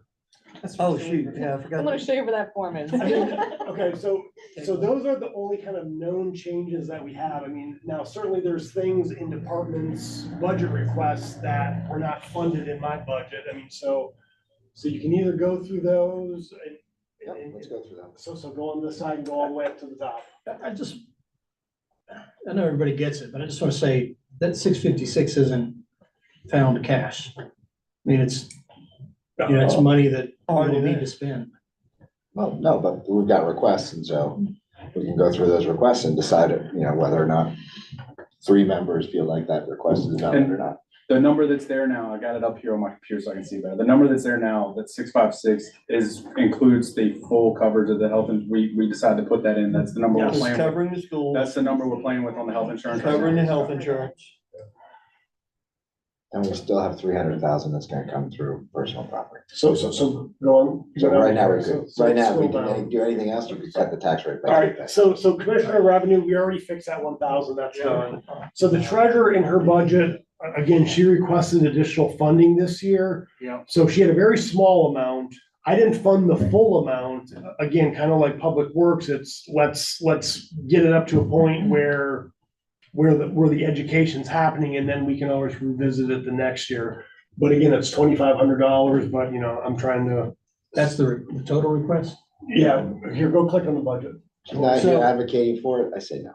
What's that? She's not here advocating for it, I say no. She sent her employee. Look, I'm driving the bus today. I gotta say this. working now. The guy's walking down the road with a shirt on that says, I retired and then became the full-time employee of my wife. So previously, what was in the budget before was always $1,000, but nothing was spent. Yeah. So the request was $5,000. And so what I did is I'm like, well, let's, again, kind of going back to what we discussed for Mr. Hickman's budget, let's get up to an amount. So I ended up funding, again, between these two, it was 500 and 1,000. She requested 3,000, 5,000. I put in my budget 2,000 and 3,500. But again, so technically, I mean, I agree with you in the sense that it's, you put in the budget line item, it's there, it doesn't get used, it doesn't get used. And I think that's what contingency fund is for. So I mean, Yeah. that's a healthy increase. I don't know that we have to, lock in a $5,000 budget increase when nothing's been spent for the last 5 years. And I'm not saying she's not gonna spend it. no, I know. With 5 people needing to be trained, but I agree with you, Tony. We could leave that at that and then fund it out of contingency if they get on and need it. Absolutely. I'm sure they will. They seem to be excited about getting Yeah, I'm trained. sure they will. I agree. So leave it as it is right now. Okay, so go back to, close that out, go back down. Registrar's office. So just looking at their budget and looking at what they've spent historically, they requested, there were a little bit money for furniture and fixtures, but most of it was part-time salaries. So go to the registrar's budget. And again, for fiscal year 25, there's only gonna be two elections, a primary and an election. And again, so looking at actuals over the years, at times when there's been 3 elections, we have not spent 74,536 in part-time funds when there's 3 elections. So I didn't want to go up to that amount when we're only looking at 2 elections this year. So that was the biggest piece of what I didn't fund in the. Now, my one question is when did we go to 45 days early? How long ago was that? And 2021. Yeah, that's 20, right there. You can see. Look, no, I can't see that. So it's 19,000, then we started paying 56, 52. Okay, so that's where, I just can't read them little numbers. So the primary is June, that's in this fiscal year, Yes, correct? correct. So you would have you'd have the general and then potentially another. You'd have You have a primary Yeah, next year. if there, which there is the potential Yeah. for one. There would be the election in there will. November and then a primary Yeah. in June Yeah, for the state. yeah. So that's And there will why, be, both sides are gonna run primaries. so that's why I funded what I funded. Does anyone want to add that, or are they fine with? I'm good with it. Okay, close that up.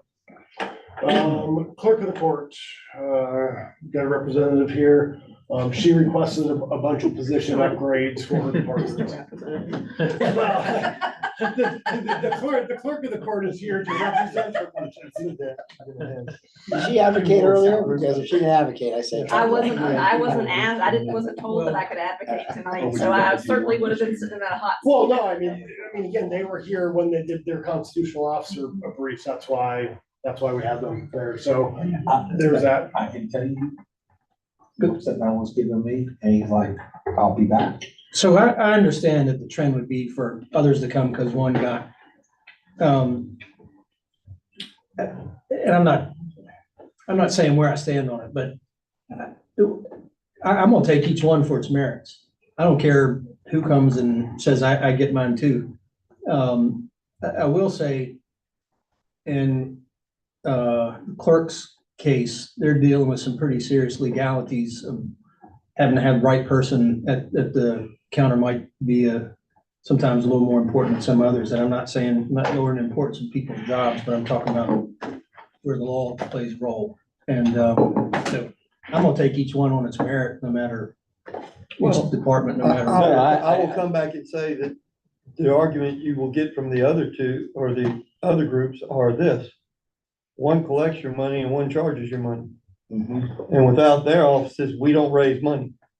Again, I'm not putting one before the other, I'm just saying. But if I recall, Ms. Treadway, when you presented previously, you said you were comfortable with the budget as is. That's what I recall you were saying. No, sir. What I had originally asked for was more than the 44,000, and Mr. Dahl and I had some pretty lengthy discussions back and forth, and we settled on the 44,000 that I would be asking for. That was not actually my original number based on my study of the market, my study of the inter-county workings and what other employees are making based on my job descriptions. My people are not being paid what they should be paid, as well as the compensation board also has the clerk's positions at higher pay bands than the treasurer and the commissioner of the revenue.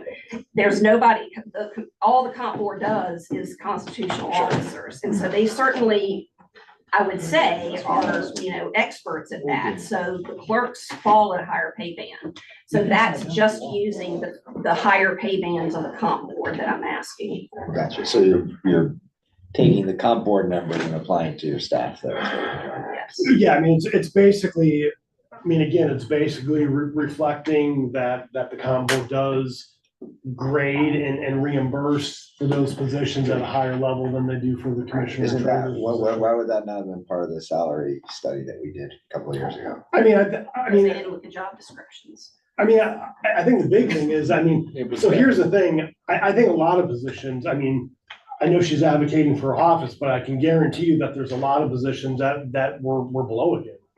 After we did our comp study, we are, the director of planning, for instance, I'll give you an example. So Powhatan County just hired, they had it out, and their starting was 100,000. 102 to 117. Oh, no, that was our candidate. Oh, you're doing a great job. Yeah, they got him. And so, so I think we are behind in all areas, but I know Ms. Treadway is advocating for her specific office. Not saying one way or the other, but the takeaway I got from this briefing was she has experienced turnover. And I think she has a case. I think I'm able to replace the position, right? I have at this point on February 20th, I have a new person started, but it will take me a good 2 years to be able to let her loose because of the training that's necessary and the legalities of everything that we do You mentioned last time it was one person in 8 years, and this is that's the one person. But I also have had other employees come to me, my bookkeeper, who I would die if I lost him. He asked me if he could, he said, I don't mean to be rude, but I'm thinking about applying for the position in Public Works that Shannon Race, because she makes a higher pay band than he does.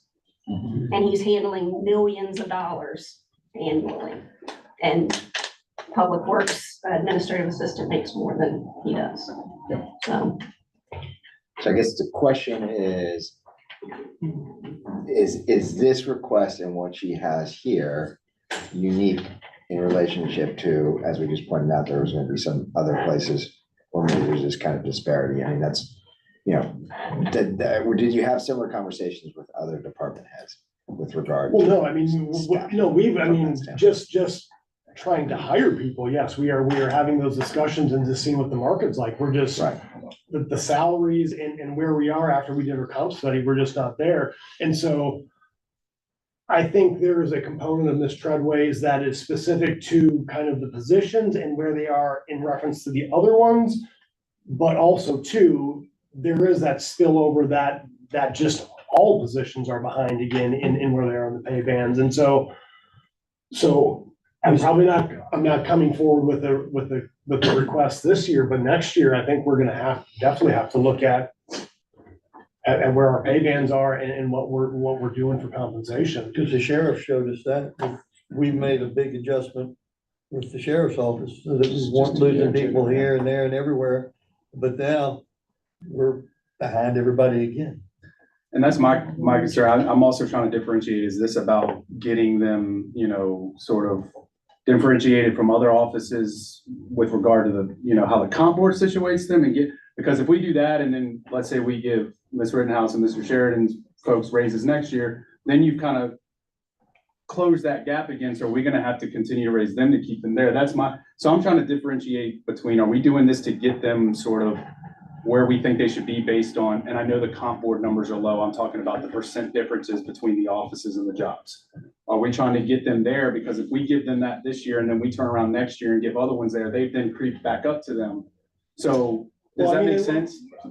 I see what you're saying. Like, if you did this year, I mean, again, if there's like across the board COLA, I mean, there's always gonna be, let's just say that the board said, we wanna fund Ms. Treadway's this request. Mhm. Okay, so they're gonna be at a higher level than the other ones. Well, if you continue to provide COLAs for all offices, they're gonna continue to go up and that difference is gonna be there. So, I mean, you wouldn't necessarily not fund increases for office next year if we did it this year per se, so. but the next line item is the sheriff's line item, which is Yeah. relatively similar, right? And Well, the sheriff he has two smaller position upgrades, but mostly his are for two new positions and all the added necessary stuff that goes along with those positions. All the additional costs Yeah. that would increase with that. So, I mean, so those are, so those are kind of the two position the two personnel items requested there, and then obviously Mr. True's request too.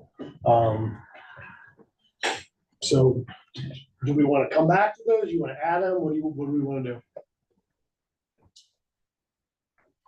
The fire and rescue, the 142 there, that's not the same as the request as No. 99. No, that's different. Okay. Can we just come back to that? I mean, tonight or just leave it alone? I mean, really, rather than going down from the top, we should figure out what our most pressing need is and fund the most pressing need. And then kind of do them in ranked choice order so that you get to one, because I've noticed in previous budget years, you may say yes to this. Then you say yes to something else. It makes your balance rate go wrong and you go back and undo something or change something else. Well, it's So- kind of this going back and forth. I don't think we're gonna get it right the first time. Oh, If we no. do that, we're But if geniuses. we start at There's a priority reason I'm in the order, gym. and do we think the EMS piece is I very don't know important? yet. I can tell I don't know you enough opinion. on the EMS piece, I would be for if we're putting that in there, we're gonna consider, I probably would start myself at minimum at the Model 2. Yeah. I mean, Well, I can tell you right now, guys, as the person that's sitting 20 minutes away from a rescue squad, and that's depending on who's driving. And it's not so much me, but you talk about that stuff. I've got a neighbor, and we waited with them in the yard for 25 minutes, only to be told we're not going to Richmond, so I had to take him off the stretcher and help him get into his car.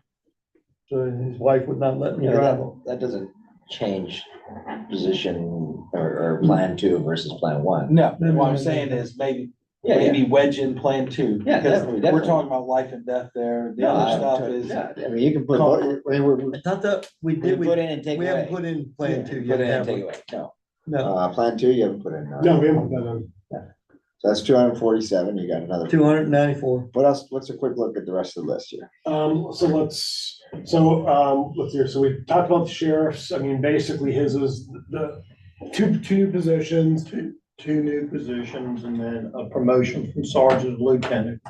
And another deputy to sergeant, but like I told you in the presentation, where we're at is so far below the market.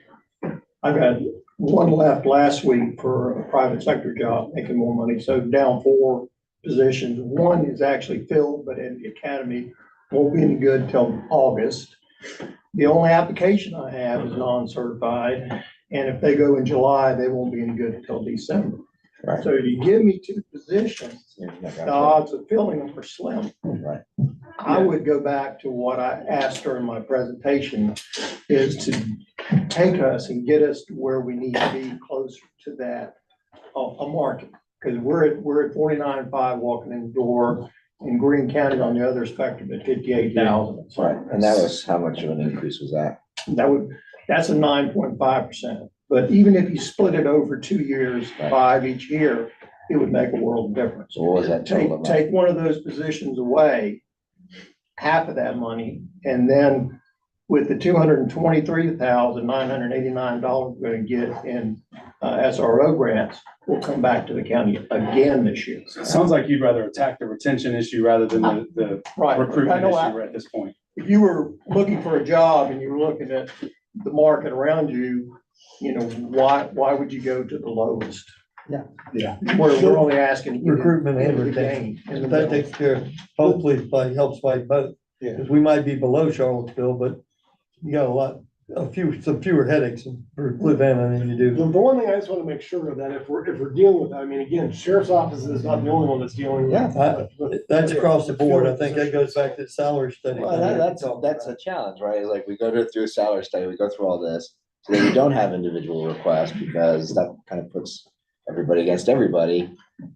And then yet here we are a year and a half later into a salary study saying that wasn't sufficient. So, you know, that's kind of just. Well, I mean, everyone. I'm not did blaming it. anybody here. I'm just Yeah. saying that's, seems like a deficiency in the salary study because. Well, I think what happened was, yes, I don't think the salary study was probably as great as we would have liked for the salary study to be, to put it mildly.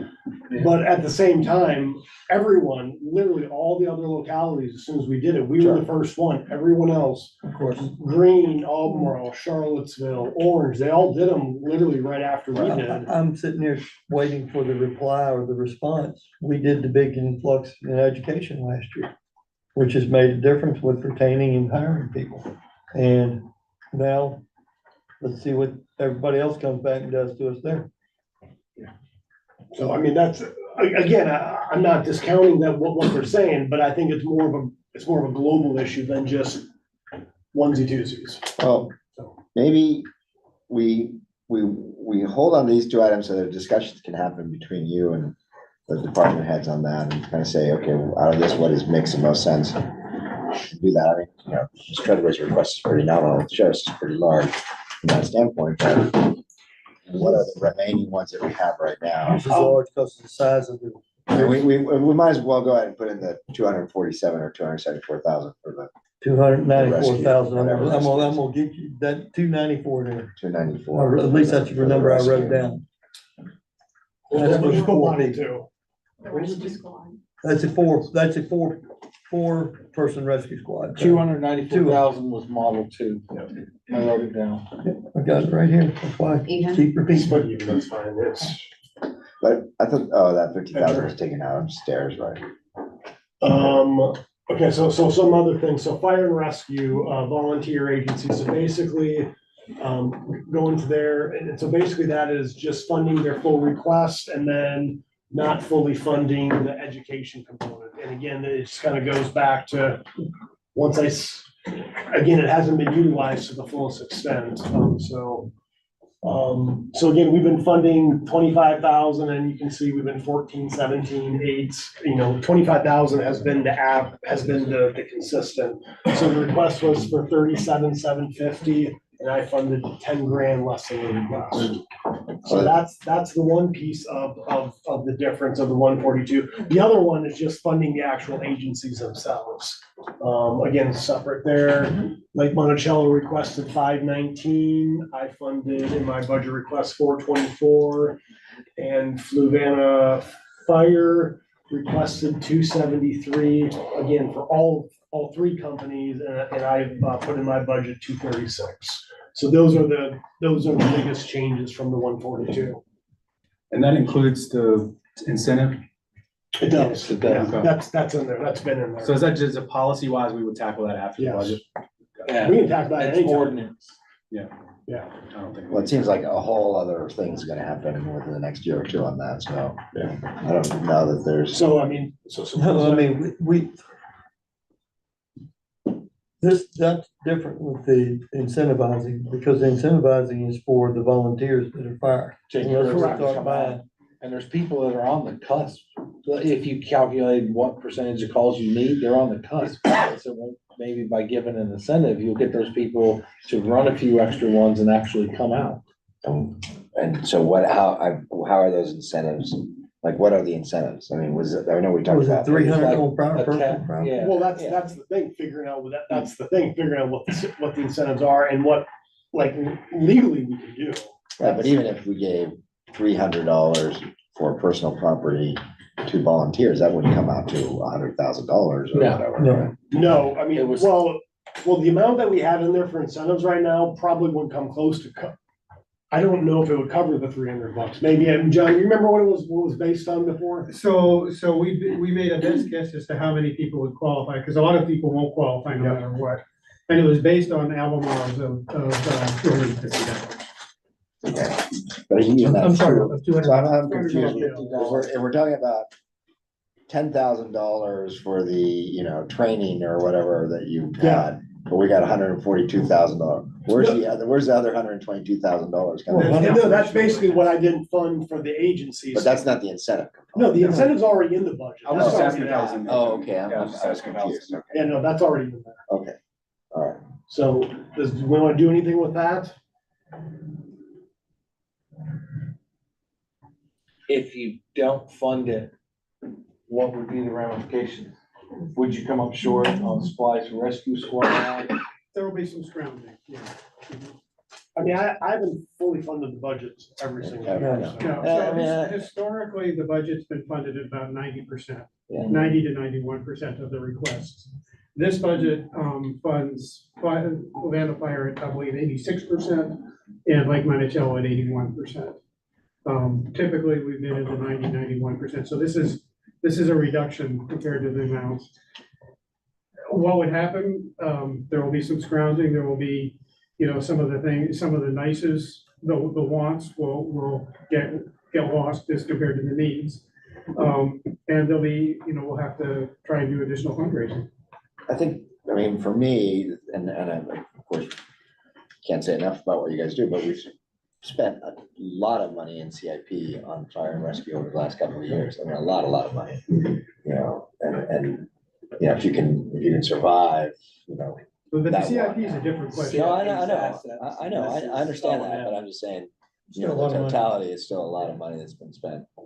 That'll be true whether it's a volunteer or a career. You're still gonna Yeah, have to I have the understand CIP that. requests. I get that. That, you still gotta have the fire trucks to respond, whether it's career or volunteer. What this money is keeping the volunteers running, which is saving you probably $2 to $3 million a year. Right. So if we went back to the 90%, if we're at 81 and 86%, you're still not using the whole 142,000, because No. that's the full request, so. That's the full request. That's 100%. So Right, so, if and I can't. we do put that. another 50 or 60,000 in there, that probably gets you back to the 80 or Yeah. 90%, right?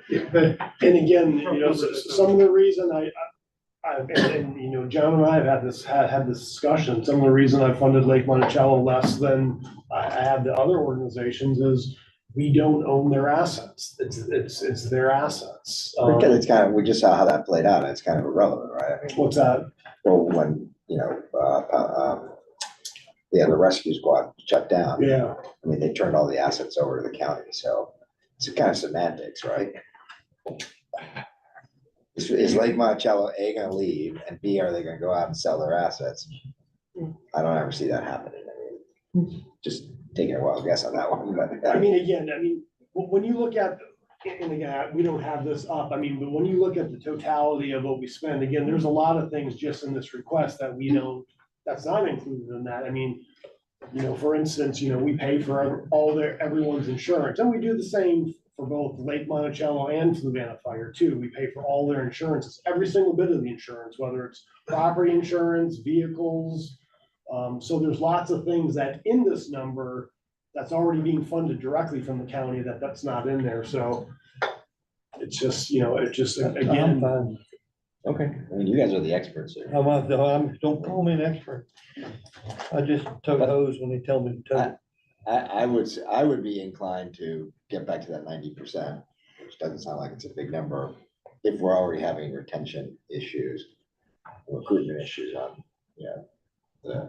Well, if we were to get you closer to the 90%, what specific items would address the recruitment retention aspects of it? I think that's in that bonus that's already kicked in.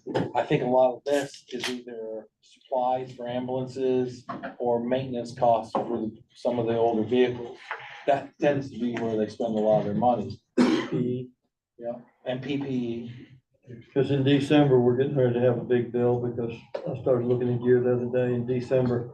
A lot of the fire gear in our building, and you're talking about $3,000 to outfit one person. Yep. Yeah, we had a big turnover in turnout gear. I've got expired gear and they just give me new gear and it's only got a year left on it. We survive, we try to survive the best we can. Personally, I'm good with leaving it where it's at for now. And just, I don't want to sit here tonight and chip away at every bit of the balance that we had and. So we can go through the rest of them because we're getting down to the end here. Public animal shelter, we don't need to do anything with that. Again, all that's doing is just reflecting the difference of their full request, but we've got an agreement that we pay them 75%. So the amount that's in my budget, it's The 75%. Yeah, they're good with that. Facilities, again, 56,000, some change, again, reducing some contract services, some vehicle maintenance repairs, and then, Mr. Hickman talked about the subsistence lodging and convention and education. Yeah. That's that. Public Works, again, for their particular office, again, it's a reduction in subsistence lodging, convention and education, and then office supplies. That's $7,200. Convenience center, some money for professional services, contract services, and site improvements. That totals 176. Social services, the 14,259. They already know about that. The board actually ended up funding that amount in the carryover request, but at the time when they submitted their budget, they needed that 14,259. Was it for a phone system or something like that? But the board ended up funding that in the carryover, so it's just reflected there, but so that's a non-starter. Parks and Rec, again, Mr. Spitzer requested a new part-time position, some additional money for rec supplies, machinery and equipment, and site improvements for 66,000. And again, he was advocating specifically for the additional 5 for the shed. Library, the main piece of the 18,000. Again, Ms. Hoffman was requesting a new part-time position for her department as well. And a little bit was for some equipment pieces, but mostly the large piece of that. I think 14,000 of it was, the part-time piece, if not maybe a little bit more. Cooperative extension, if you remember when Kim Mayo was here, she was requesting for a $75,000 increase for a new position for cooperative extension that would be all county funded. I did not include that in my budget, but that's what that's for. And then nonprofit agencies, in totality, between all of the requests and what I funded in my budget, there's 118,000 and some change. And then just below that is just CIP. So is there anything else we want to? Do you know what our growth rate has been just roughly the past, say, 2 or 3 years? Population? Yeah. Oh, gosh. What was it Yes, last? Census, we went from 24 to 27, I think. I've got, 10 years. I did a presentation, and I've got that. Well, I think we went from 24 to 27 or something like that. I think we're at 28. Act We are for, 28, but it what the wasn't, act for it was like finance. it was like 24 now. It was 3.7%, if I remember right. Was it right? Yeah. 3,000. It flattened out. It was what, 90s and 2000s? Oh, and I forget what, it's a 10-year span. We were the third fastest growing county in the state. But What is it? What is that? 1.27 Over what period? over the last. Okay. The reason I asked the question is, I mean, I just look at, you know, it's one thing to maintain what we have. So. I'm sorry, can I just add one? So, so from 2010 to 2020 census, the population growth was increased at a rate of 6.1% for that 10-year period of time. Over 21 to 22, it increased 1%. And 22, 20, So or 1 23, point 20. something a year. 22 to 23 was also 1%. Yeah, so. So the only reason I asked the question, just, does our government grow faster than our population? And I look at positions being added and it's not a pure way of looking at everything, but I look at positions being added and compare it to the growth in our population and understand different dynamics, say with the sheriff, crime was worse in different categories and so on, but anyway, just wanted to add that.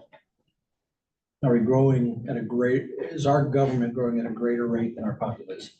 Whereas population growth would typically be the reason you assume you'd have growth in government. Well, it's an interesting question to see what does our total government staff look like in relationship to the surrounding counties?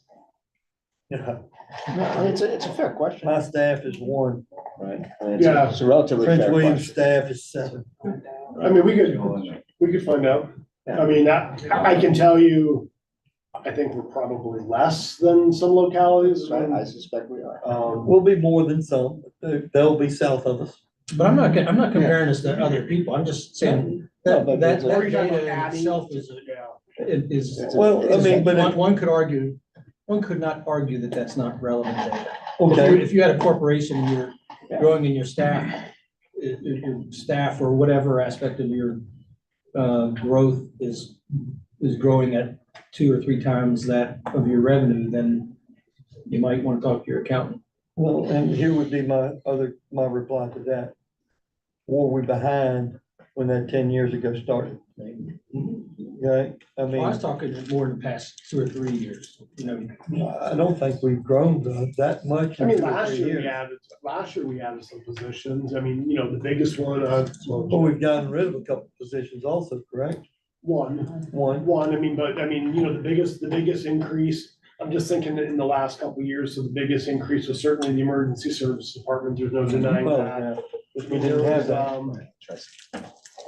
I think we maybe added, I'm thinking in the last year's budget, we maybe added 1, 2, maybe 2 or 3 positions. And rescue is a great example of what I said, you know, it's not all not all necessarily tied to population, because of course, these days you can't get there as many people who volunteer to be on fire and rescue, so that's not population. I think, since we have Ms. Keen here, I don't know, should we look at the Java budget and what was requested and what wasn't done, since she's here and represents Java? So I don't know if Let's bring that up too. Probably appropriate. So again, why is this Holly? You guys have the wrong document linked up. Good thing I can't read this number. Just go into, no, just go Zero to scary. departments. I can't read it. It doesn't matter to me. They're too small. They can make that big, I'll be good. And all the way to the top. Start looking like the national debt clock. Go to We just added everything. other nonprofits. Nope, nope. And Right, number 3. Go to return request. I don't- Oh, wait, no, Put in the 290. I'm taking, I'm taking 294. Yeah, we did. Yeah, we had one. Yeah. Yeah. We're still at 364. So Java, Schools. Java requested 93,713, and then they were funded 93,713. Oh, that's good. Yeah, no, I'm just here in case you had questions. I was perfectly happy. Well, I think that's a perfect segue to have that I don't know. conversation I there. don't come to complain. I would ask one question. The one I think we all had the most questions about was Fluvanna Louisiana housing. What was that again? Hold on. I want to get there He wants to too, stay on but Java. Eric knows what I'm probably gonna get at here. We got Eric and Aaron and Marta here with some conversation about whether to shift some of the Java funding to Parks and Rec, which there was conversations with Marta about this, to sort of have our Parks and Rec take over. So basically, whatever we contributed in county funds that they would then leverage to state and federal was around $9,000 or something in that area. Yep. And essentially what that would do would allow Faith and the county to take over the senior services, and, you know, Well, the community. the community, Yeah, let's not the make senior, sure. right.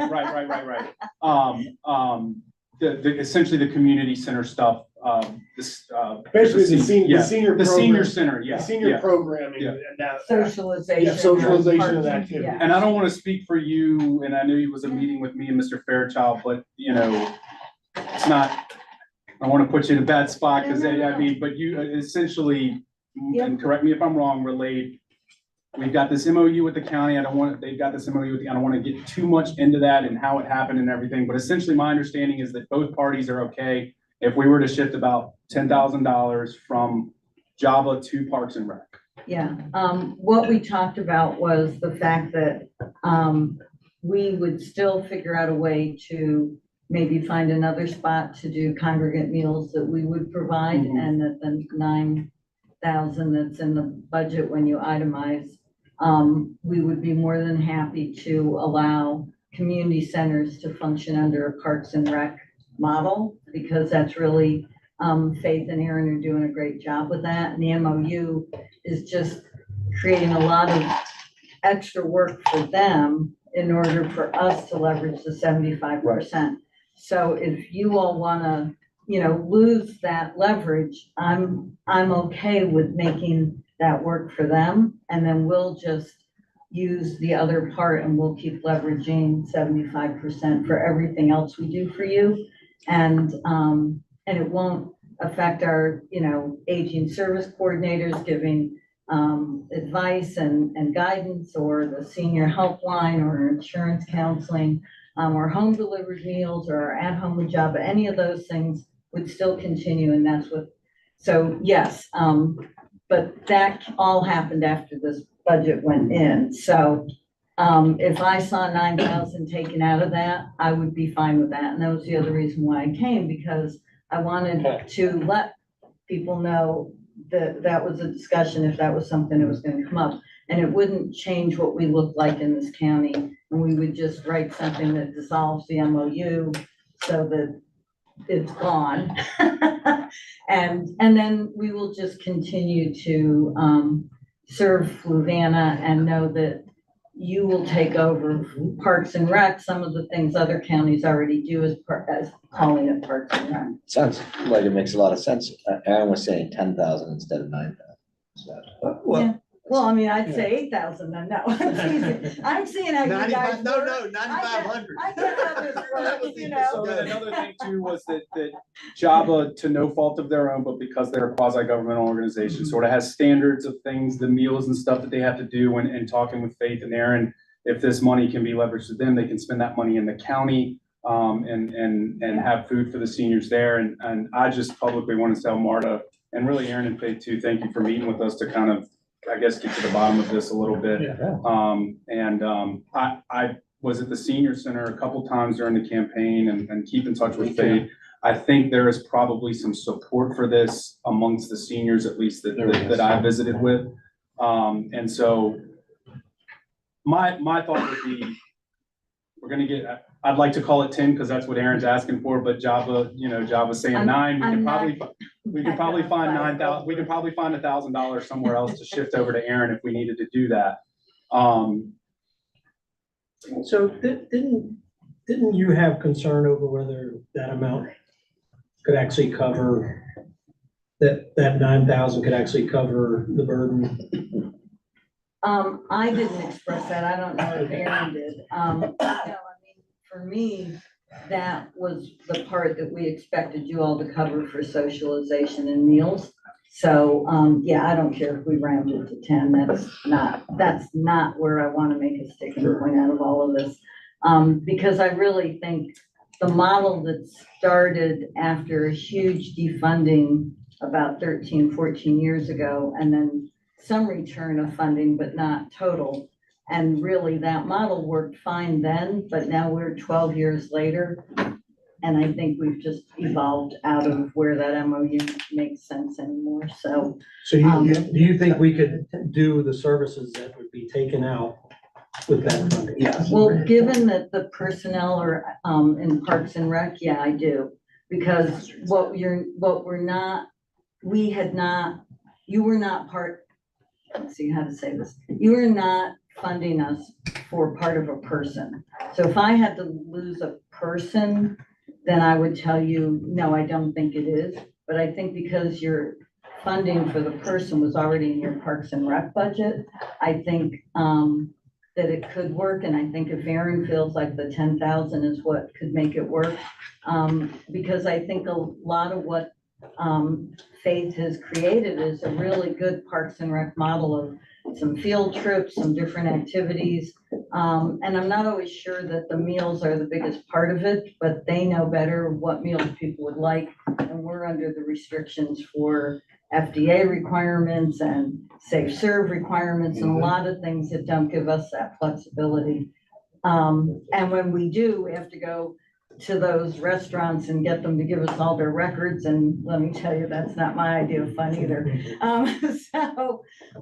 Yeah, I mean, I think it could be a good way for Faith and Aaron to grow a program they believe in, but then we'll continue to figure out where we might create a congregate center so that maybe, you know, somewhere, I think we're talking to some people now, maybe some church would give a space, and then people who want a model that maybe they, as we do more outreach, that they would like to come under what we're doing, where it'll be more integrated and meet some other needs, then we can help them that way with what we have, so.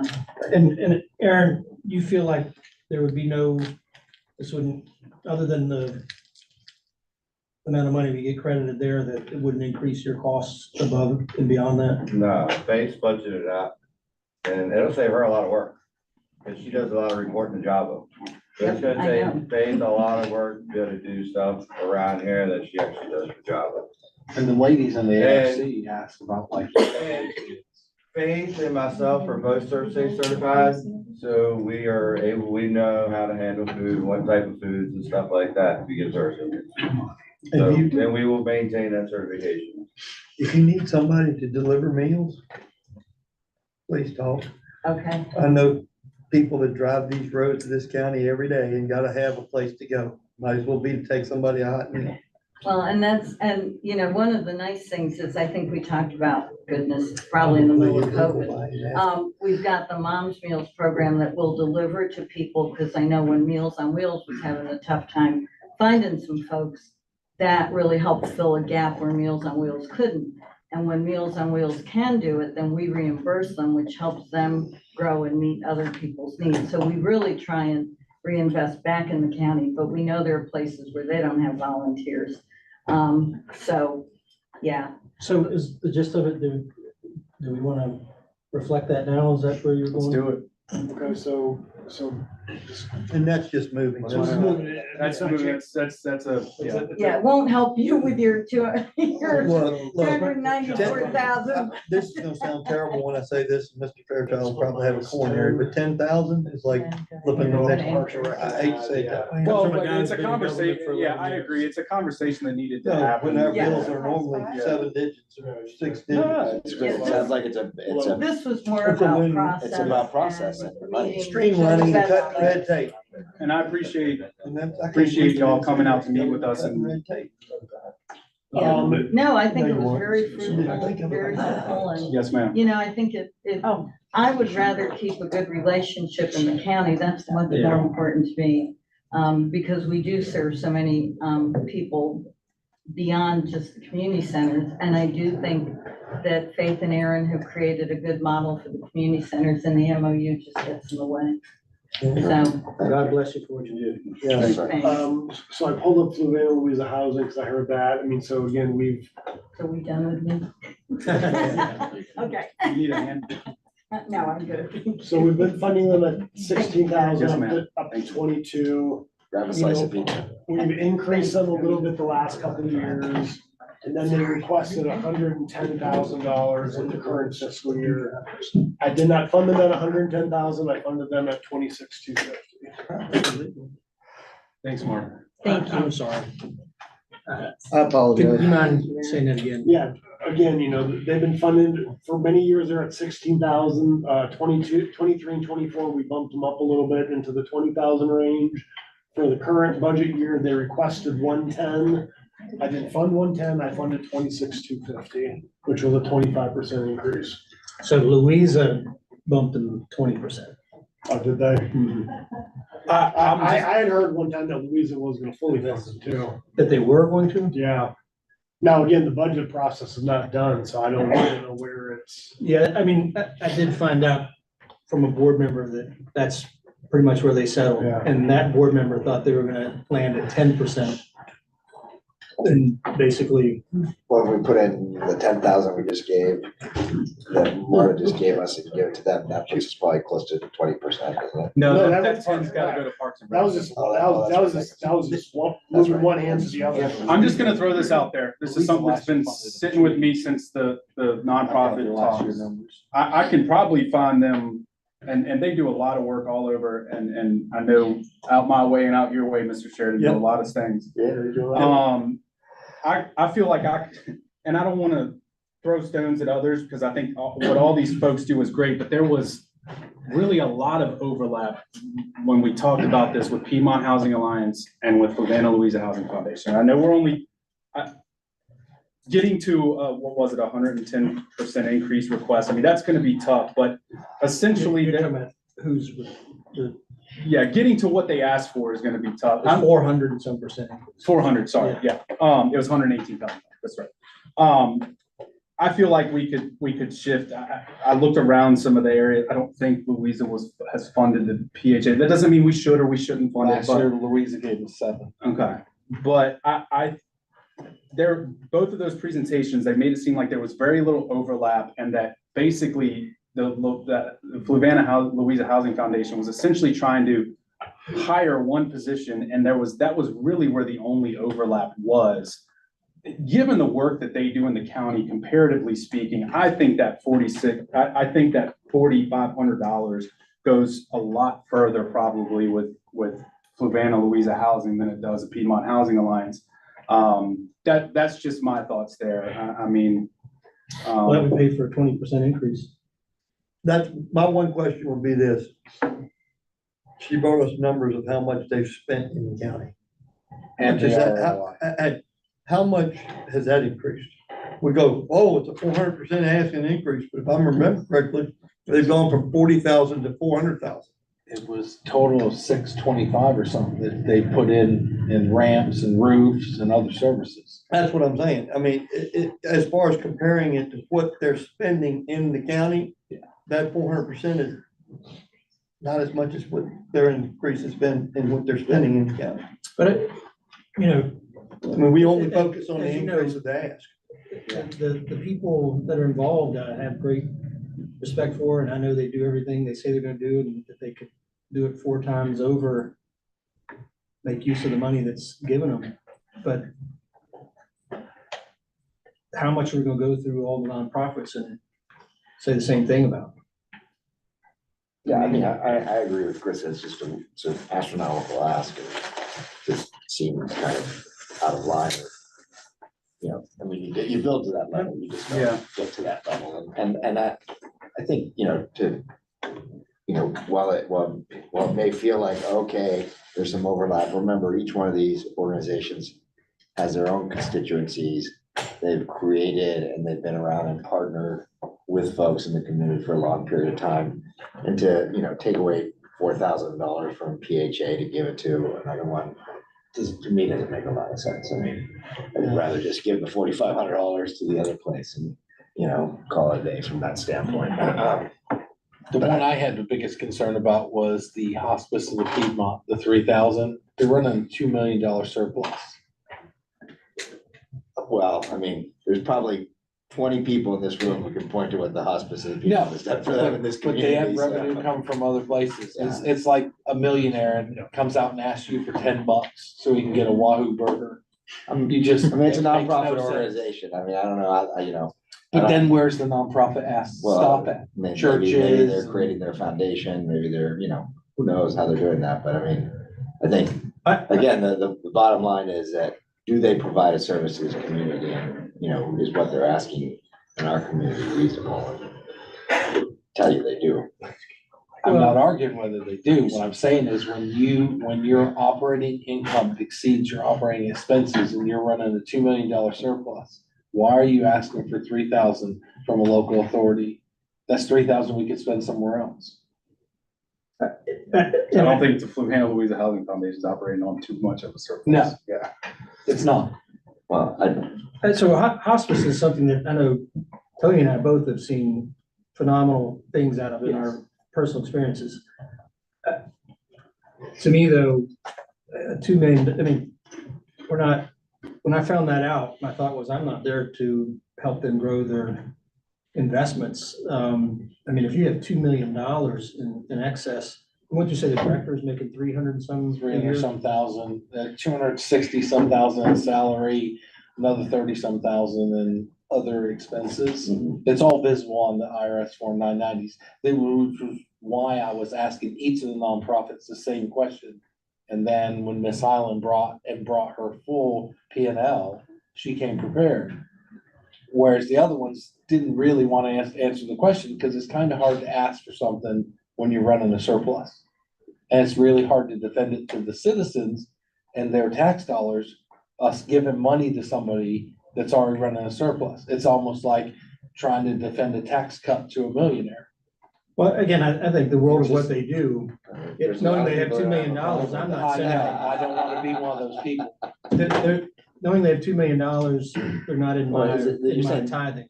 This is an annual surplus of $2 million. Yes. that they're For on. several years. I can get their IRS Form 990s for you. $3,000 in that is just nothing but symbolic. Yes. Which is still important, but I I understand mean, what we you're can saying. do a resolution for them. That's symbolic too. Good, you said. And that About costs dealt us with nothing but before. Eric or Caitlin's time. Sorry. Well, it's a question to ask them. I think it's a fair question to ask, but I don't. Give them a chance to answer. Yeah.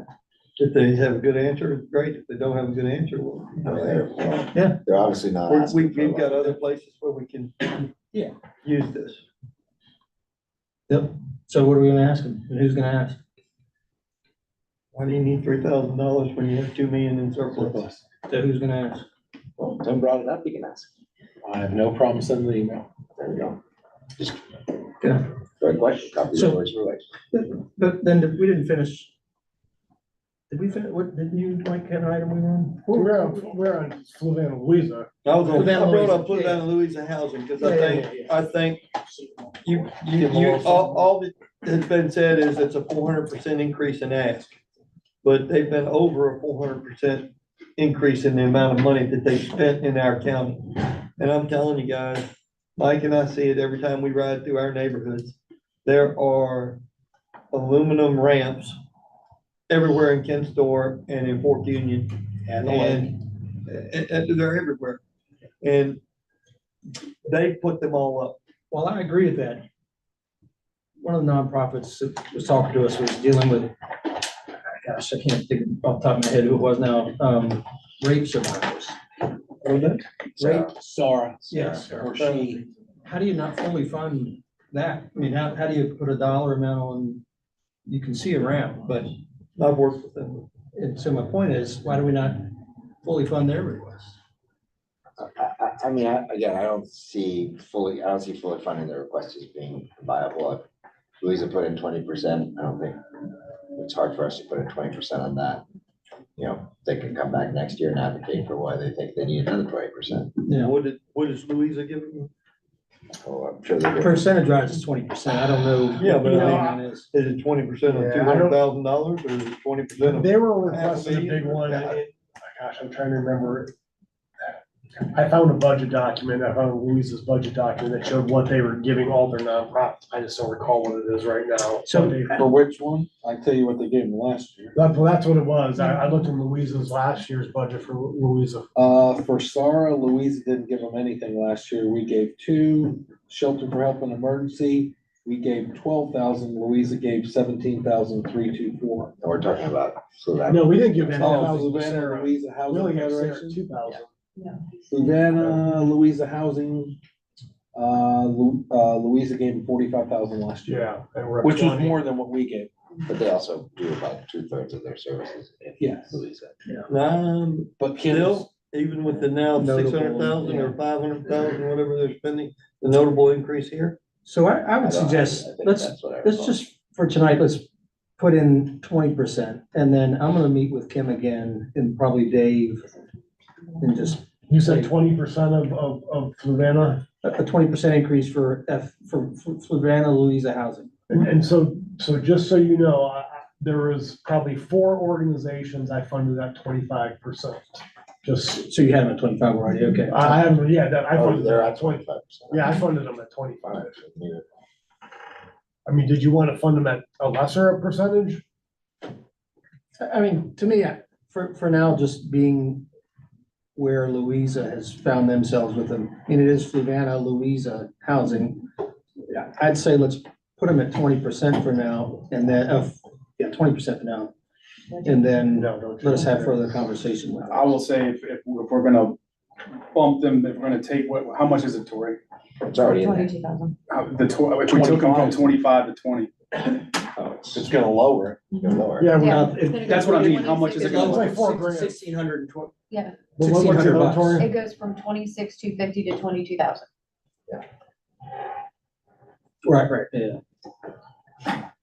Well, I think that short answer would be you look at the proportion of delivery of services and if they're now delivering 40% instead of 30%, you know, That'd be one of the questions to ask them, what percentages, yeah. delivery of services, and I think that's there. I mean, again, all these organizations do an awful lot for the community. Yeah. We generally get our dollar. But to Tim's point, you know, it's a fair question. I mean, yeah, when you're doing that, you know. But let's just leave them where they're at for now. I'm gonna have that conversation with them and any other board members welcome to also. And we'll just, Well, just go up to the top so you can see which ones are funded at a higher percent. Yeah, keep on going down. CERCAP was funded at 25%. Again, they went from 1315 to 1645. Central Virginia Small Business Development Center, I funded them at 25%. do you know why?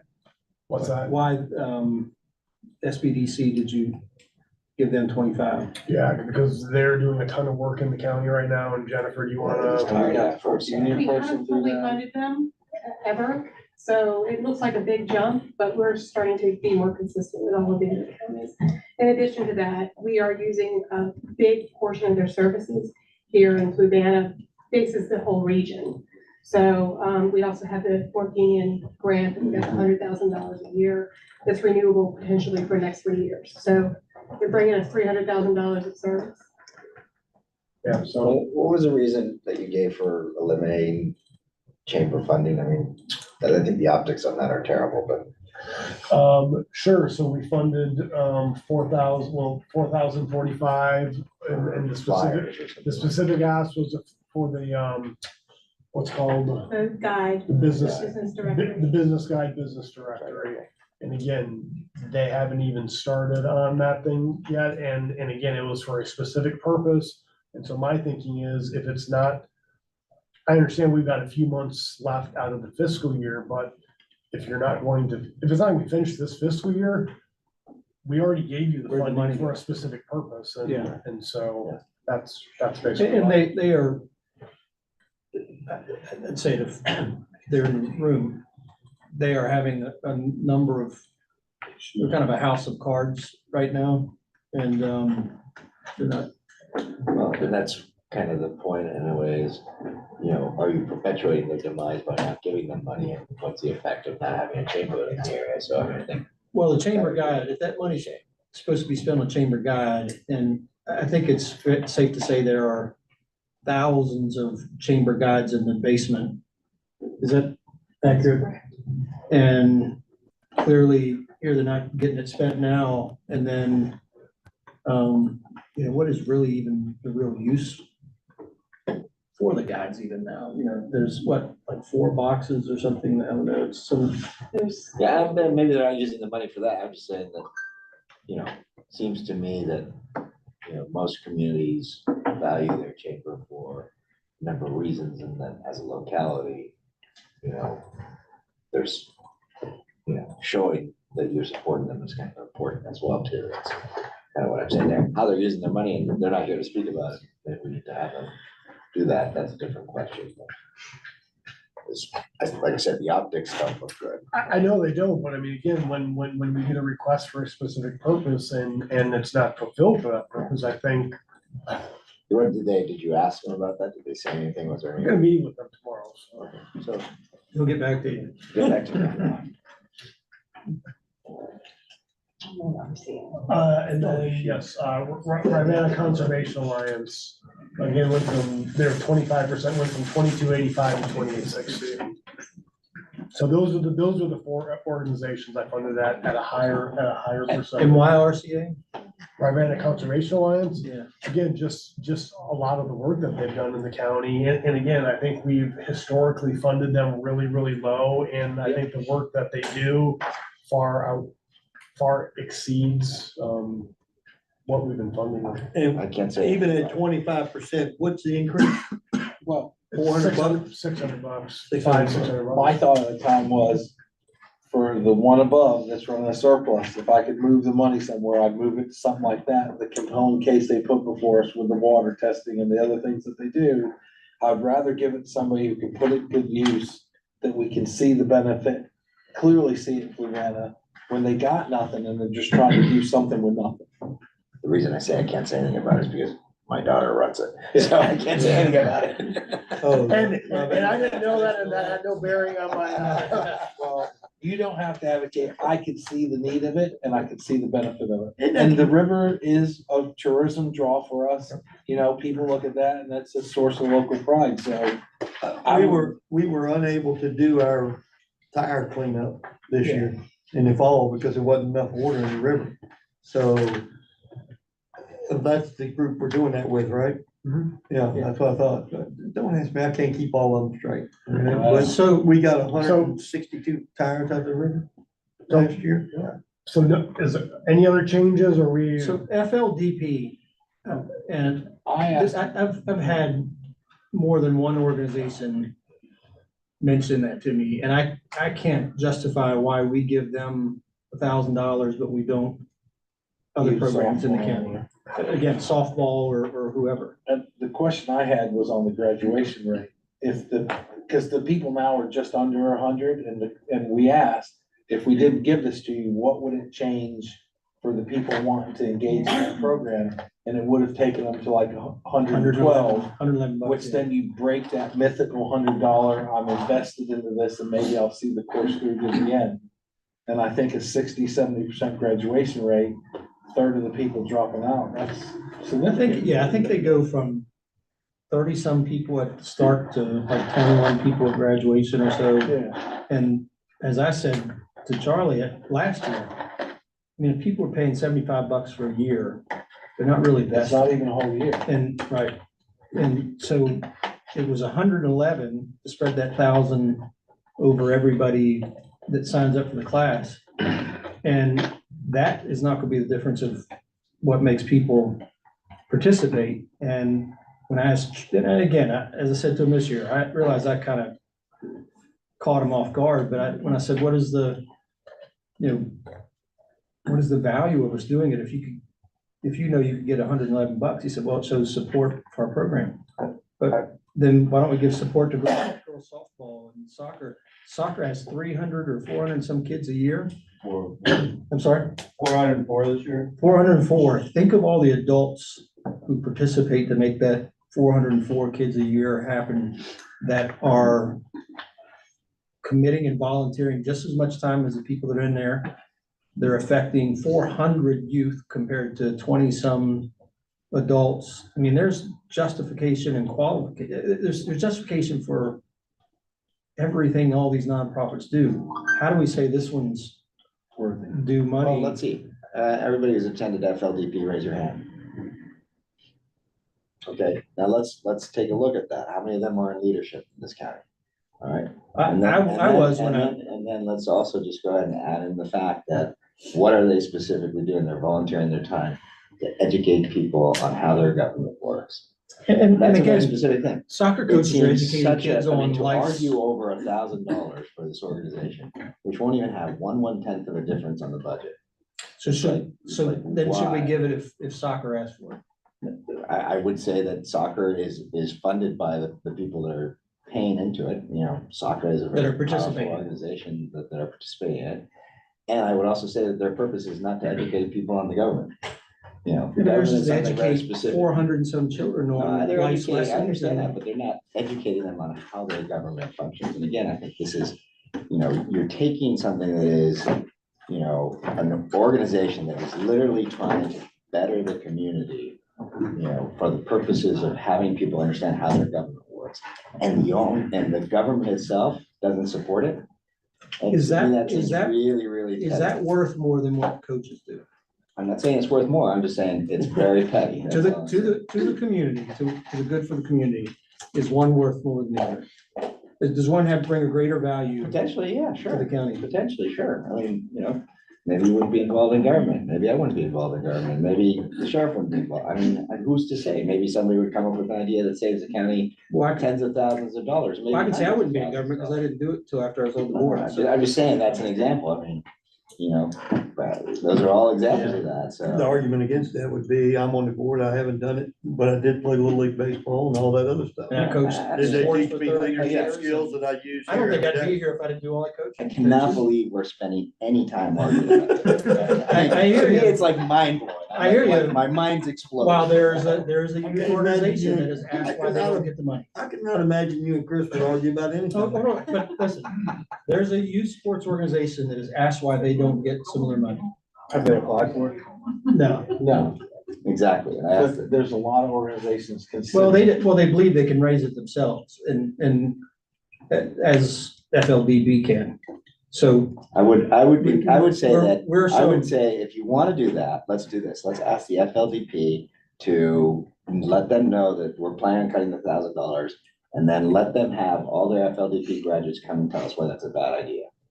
Okay, which will, by the way, waste more time than the $1,000 that we're giving them so in terms of county so staff time, but. would you do the same with every soccer family that's not getting it? Have them come tell us They that's a haven't bad asked. idea? I mean, you're putting hypotheticals as opposed to something. No, they that's like- did ask. They did But ask. to I'm not give- saying which sports program it is. I have been asked by a sports program. Did they come and present to the board and ask? Not No, you. because- No, the because board. they believe they can raise the money themselves and they have a responsibility to do so. And we already know that FLDP could. Well, they So- could have a car wash instead of doing Again, it this way. fundamentally, to have a program that is specifically designed to educate the local citizens on how their government functions, and the government itself doesn't do anything for it, it's just like, shake your head. and just say, Well, except for staff, I mean, goes to what, at least every other Yeah. FLDP and participates. Well, sure, that's That's not happening. and they go to FUMA and they show the community how wonderful FUMA is, and they go to the fires folks and they show them that, and Again, they go to. It's not about whether they do good. It's whether we're funding everybody who does good. My question around was specifically centered, could it increase the graduation rate to where we have more people better informed rather than putting the money in and they bail halfway through? Again, I just think you guys are gonna look like chumps if you do it, but that's all I gotta say. I mean, that's. It's not the first time I've been called a chump. Nope. So we can come back to it if you all want, but that's one. Hey, they asked It for a happened to be raise one pulled up time and right I there. drove the bus for 2 years, You did. so they didn't have to pay for it. All right, let's not Are we it now. It's only- good on nonprofits? Let's move on. Okay. Yeah, Let's close it up. my bad. I didn't know I was opening up that can of worms. Okay, so. Don't be over there laughing at me. You opened up one 2 weeks This was just ago. the So You always Steve, remember what it was. It was, hey, you guys in Utah, you got anything to say? I should have told Kelly to hit mute. That's what I should have told. We had a lot to say when we were. I only got one question. You brought it up. What time do you think they finally got to bed after arguing about the crap? But anyway, we're gonna leave that alone right now. I don't wanna I know. got stories. I don't wanna know. Yeah, I'm gonna have to tell you that one offline. In front of the fireplace or? In front of the fireplace? I'm sorry, Eric. Don't go any further. Stop. CIP, do we want to talk about CIP? Stand down. CIP, or, I mean, right now, where we're at 362,000. So on the CIP, so the CIP is not, what you showed us in the CIP is not funded. If we wanted to do any of it. All of those things are not That comes funded. out of general fund. That's, That comes out the of fund. CIP stuff that he's funded is coming out of general Fund fund, balance, correct? yeah. Fund balance. These are the things that were not funded. One thing I would bring up is what the superintendent talked about last week was instead of doing the bathrooms, to do the middle school track. And I know I'm down there every day, but I'm telling you guys, if y'all not walk it, just come walk it. Yeah, I mean, Just come walk it. See, You funded And the hopefully you don't- bathrooms, but not that, right? I funded the bathrooms, not the track, but I think there's conversation that the schools would be fine to fund the track and not the bathrooms. And so it's. I did ask a question, and I'm sorry, I asked this of Dr. Striblin. I gotta remember to call him that, at least I didn't call him by his other name. But Dr. Striblin sent me a message the other day. If we were to do all three, the high school track, field, turf field, and the middle school track, I believe he said it would save us $40,000. So I talked to Scott Morris, Monday. And, so I went out and looked at all the tracks too, and looked at it with him and the football field, and, I had some thoughts and questions on what could potentially lower the amount of the high school track, but I'll talk to you offline about Well, that. I will just tell you this. If I can just, I'm gonna meet with him this month. I'm meeting with Scott and one of the rep of one of the companies that bid redoing that. Okay, that's fine. I will just tell you, I talked to our track coach today, because if y'all didn't see the article, please read the Fluvanna review about the indoor track meet. And I need to talk about that as well, because we had about 8 school records broken, I think. We had a bunch of kids qualify for nationals. Some of them won't be able to go because that's not a junior high school league thing, so we're not paying for their entrance fee. They qualify for the nationals and they're not going. I said, please find the number for me and let me know what that is. It is this weekend. I hate to say it that way. Anyway, that's another, May I add a point of clarification on that? yeah, We're not permitted to fund it. we're not permitted. Oh, well, We're I not wonder if we permitted by are. VHSL. I don't know. Things could have changed because of NIL, but at the last I checked, we're I not hate them big allowed. on initials. Name, image, and likeness. I know, yeah, Yeah, no, I I'm talking can't, about, But we researched it when we had Hannah Yeah. Mother going. no, that's right, because we had one before. Yeah, we were not allowed. to We're not provide allowed her to- Any support. They weren't allowed to wear a uniform. What? None of that. Yes, I'm they're lost. not allowed to wear Uh, uniforms. We had kids, you can qualify if you get a certain time that you can go to the national, Because. but I'm glad you clarified that for me. Thank you. Sure. It's in Norfolk this weekend. And if they decide to go there themselves and pay for it themselves, they can go represent. They can't represent Fluvanna County, but they're representing Fluvanna County. And to qualify for the national, dude. Anyway. What the heck was I gonna say? Oh, I talked to the indoor track coach. And I congratulated her, and she's also the outdoor track coach. She said, oh, by the way, our Fluvanna Invitational is being hosted at Louisa. Yeah, because for safety's sake, we can't host our own invitational track. So I mean, that's what I'm saying. No, it sounds like this, you guys are on track to get the track done. Well, I think they're about a wash. Dr. Gratz, were they about a wash in price wise? You talking the bathrooms and the track? Bathroom and track? Yeah. Yeah, what was left of the bathroom was $1 million, 11,000, the CFD project for the track was going. So it's really, it's a wash. Do we want to talk about it more tonight or just? No, I think we're good for that. Well, we don't need to talk about it, but instead of doing the one, he was saying one is for aesthetics, to bring them up to date because of the 50-year-old woman, and the other is for safety. So, I mean, it was comparing that and that. So that's why he said just switch one for the other and keep the CIP the same, correct? That's what anecdotally, they didn't take a vote on it. The school board have pulled all 5 of them. That's what they said. Anybody that goes and looks at our track, guys. Anyway. So New track and some old tracks. Put it this way. I want to tell one story. We go down to the track, oh, don't even go there with me after last week, 2 weeks ago. All right. I almost hit the gavel and said, hit mute. I should have. Anyway, we walked down to the track today and Coach Goodson goes, man, where'd that shingle blow off of? It wasn't a shingle. It's a piece of track. It was a piece of the track, it was about that big. It looked like a shingle had blown off. Anyway, that was just today. So are there any other CIP items we want to look at or fund that I did not include again? I think I funded. Do we want to talk about the big elephant that has been kind of thrown around the last 2 weeks? Two big elephants that have been thrown around the last 2 weeks? Go down to the Fire trucks. fire trucks. Go down right there, so yeah, 2 engines, so I know I emailed, John Lai and John emailed all the chiefs too, to get their input, on one, we had the discussion of will we see savings? Both, Chief Constantino and Chief, Mayo chimed in, and basically, the long and short of it is they're saying that most likely that they're not going to guarantee that that's the case. Now, they gave me the number for Kevin Sandridge, who's the Pierce representative. That's the fire truck manufacturer that's being considered. So I just have to give them a call and get it straight from the manufacturer's mouth and see if that's the case. If I, go ahead. I was gonna say, why don't we drop one of the two, do it in the fiscal year it's supposed to be done? Fund car 50, brush 30, Mr. True's request for the intubation scopes and various other miscellaneous parts that he wanted for the rescue squad. And the sheriff's vehicles. And the sheriff's vehicles. So if I could suggest, why do all that till he has a conversation with Pierce?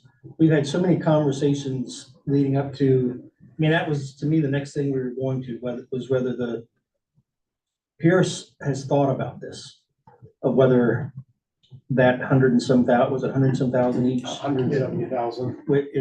Is Well, we're gonna really be the locked 100,000, the EPA piece. The other 70,000 is Inflation. from putting it off from years is what John so said. say the 100,000 Yeah. each then. Yep. If Eric makes that call tomorrow or Monday, then Pierce they have a plan for this. They've thought about it. It's not gonna be something I suspect that somebody's gotta go ask their boss about. What's the deal? I think they're gonna have a clear answer, and I'd just say until we know that. And if it is $100,000 a piece, then that's gonna change, that's gonna either, it'll somewhat maintain this conversation where Eric brought us. Let's not move numbers around on all different items, in my opinion, until we know the answer to that. And we've got the ability to be able to change those and find out what the difference would be pretty darn quick. Is that gonna be a cut and dry answer? I mean, or is it gonna be, because I'll be honest with you, if their answer is the same as what I've gotten from everybody I've talked to, it's not a chance I'm willing to take. As far as, maybe we'll save it. I mean, we're moving them up early in the rotation. Yeah. If the answer from, everything I've got is, pretty emphatic, not gonna save that money. And I'm talking to people who are career firefighters, and involved with purchasing and selling equipment. And, if Pierce is anything short of an emphatic yes, I'm not gonna wanna do that. Well, and here's the one problem I see with. Mr. Lai has his hand Yeah. when you're all ready. Yeah, so I will tell you emphatically that you will not get a guarantee from them. They are their plan is if the fees come through as they expect, they will pass it on to us. It's that simple. There is no one that will guarantee that if we do it now, we were attempting to be proactive and trying to get ahead of it. And I appreciate that. And I will tell you, I will not guarantee that we won't get hit with those fees. Even if we place the order right now, we may still get hit with those fees. We are being proactive to try and get away from that. You will see some savings by moving them forward because we know you're gonna get the annual increases. Yeah. So you will get some savings by moving them forward. Will it be the full amount? I can't tell you that, and I will not hazard a guess as to even what the odds of it are. And to me, the only problem with moving them forward and throwing them out of the rotation is we had a rotation set up. Yeah. Then all of a sudden you get a glut Right. of, So 20 years from now, yeah, you'll have. 20 years from now, we're sitting there going, okay, well, if we buy two of them at 15 years, we'll save $100,000 because of inflation. So I presented Mr. Dahl with actually two CIP requests. One was with them in their correct rotation, and one was with these move forward. We were trying to be proactive, and quite honestly, if you want to go to the other one, I personally am perfectly happy with that. It's really up to you guys which way you want to go. You will see some savings, you may or may not see the others, and I will throw this out there, because at this point, I think it's really a long shot. Is that Chief Pullen is working with Bob Good to try and get those fees taken away. I think it's a long shot personally. Yeah. But it's basically, it's not an ordinance change, it's an EPA internal change that would get rid of that, because currently military vehicles are exempt from those fees. Yeah. The EPA apparently didn't even know that fire and rescue Didn't think. were not. We brought that up to Senator Warner too when he So- was here. Yeah, and that would mean that if we paid for them down the line and they remove that, we still get those savings down the line when they're in their correct rotation. But we wouldn't get them now. If I could just say them. that, Right. we've had, it's the basis of Eric's proposal, budget proposal. We've talked all around this, and the likelihood is that a 3-minute phone call is gonna give the answer. We're gonna have other meetings between now and then. I'm just saying, let's not go moving things all around here until this quick little, we keep talking about something that has a very definitive answer, I think. Yeah, I am certain, I think I know what the answer is gonna be. But I think where we have the funding right now, I think, again, if you wanna move things around, we're at the, I It's think a we're at the high- placeholder. we're at the high water mark right now, unless there's other things that are on here that you wanna fund extra. But I think what I put in here was probably even a little, if it wasn't for those, I mean, that's probably higher than I would wanna go. Yeah. I think what Tim was suggesting was you got one that's 2 years out of rotation. Even if we were told yes, I mean, that's still 2 years out of rotation. Do you want to say that, or we could move one off, keep one on? I mean, again, we don't have to have the conversation. Yeah, I'm just thinking, I once can- we know facts, then let's. So we're doing CIP? I am. Okay. All right, so go back to budget balance sheet. So go back up to the top. So I mean, kind of where we are right now, we've got basically a little less than one penny. We could find $10,000. We got 1 penny. If you could drop the real estate tax to 83.4 and fund everything we put in here. Or you could drop personal property by 10 cents. I think we should pause for the night. Oh, no. I'm going. to adjourn? I am. I'll second it. There's been a motion made. Oh, you can I just? Wait, I'm afraid, you know. Discussion? I'm ready to keep going, but my wife's gonna be happy. Unless you want to withdraw your. So I just withdrew my second. just remember, so next week, so March 20th, we will have an hour work session between 5 and 6. At the 6 o'clock meeting, we will have, the board has to set the tax rate and the max Maximum. budget, so. Maximum or. Yeah, so $5. So it would be good to know. It would be good to know if we had an idea of what we were looking at for a tax rate, but I mean, we could figure that out within the hour. The only thing that does for us is we have to put some documents in the package, and so they're gonna be a little fluid at that. Well, that's why I said what I just did. That's why I just said what I did. If we stopped right now, we could either lower the personal property tax rate 10 cents, or we could lower the real estate tax rate a penny. I'm not saying do that. I'm just saying, that's where we are right now. We'd be at 83.4, or we'd be at 405. I mean, you could certainly, we could end right now and adjourn for the evening. I mean, we know what we have, again, just before. I don't think there's any chance that we're gonna go above what we currently have as a tax rate right now. So I think we just advertise what we have. I disagree. We'll go from And there. I'll tell you why. And so the first year I was on the board in 2011, we had a midnight session the night we set the rate. And I remember that. one group wanted 54, the other wanted 61. My math had me at 57. And through a lot of arguing and intermissions and so on, we finally finished at 57. And I knew that it was important to keep it down there and not say, okay, because we can vote on 61 because we can always go down, because it would have been more. Last year, we said that, well, let's just set it up here at this rate. It can always go down. And last year it didn't go down. And so I'm not comfortable with, The tax rate we have right now? I'm not comfortable with the tax rate we have right now. And I'm not comfortable with, no matter what the number is, in saying, oh, let's just set it, it's not really that relevant up here, whatever we set it at, we can always go down. Because I think that was half the fight. Correct me if I'm wrong, last year, I think there was a mistake in the numbers we were given at one point in time, I believe. The second one numbers. I think the commissioner had numbers and then he came back and said, whoops, it's not this, it's this. Oh, he had a larger increase. Oh, He had a larger increase than what it was.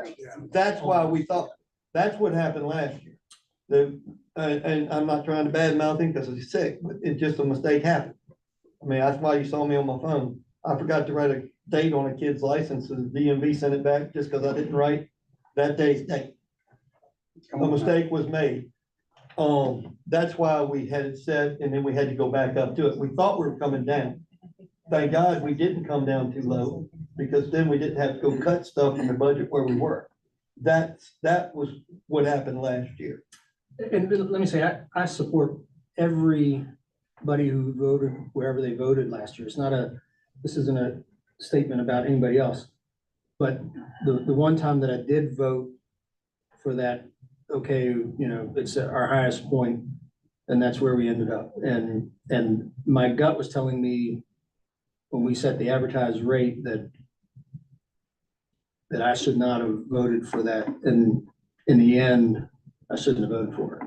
So I'm just not, all I'm saying is I'm not comfortable with just saying, we can always go down. No, I'm saying we can argue, right now, we can say, we're looking at the numbers right now. We don't have the personal property numbers in. They could be something screwy and they could go down. We can't set a number that is so low just because we want to pick a number that's low. Yeah. That's why I'm saying we could, like Tony said. Tony said we set it for, just advertise what our rate is right now, and hopefully we're able to lower it. Yeah, I'm pretty sure we're gonna have a stampede of people showing up. I can't believe you said the tax rate was already. Pretty sure they're gonna come out. Yeah, and I think there's some conversation, I mean, we Still other things we have to do, so I mean, it's a comfortable rate, I mean. And we still got a penny. We know we're gonna go. We know we got a penny of leeway. also want to, and something I would say, if we're gonna have a motion to adjourn soon, I would say we probably need to at least discuss 3 to 4 things that I guess homework for us each to go look into.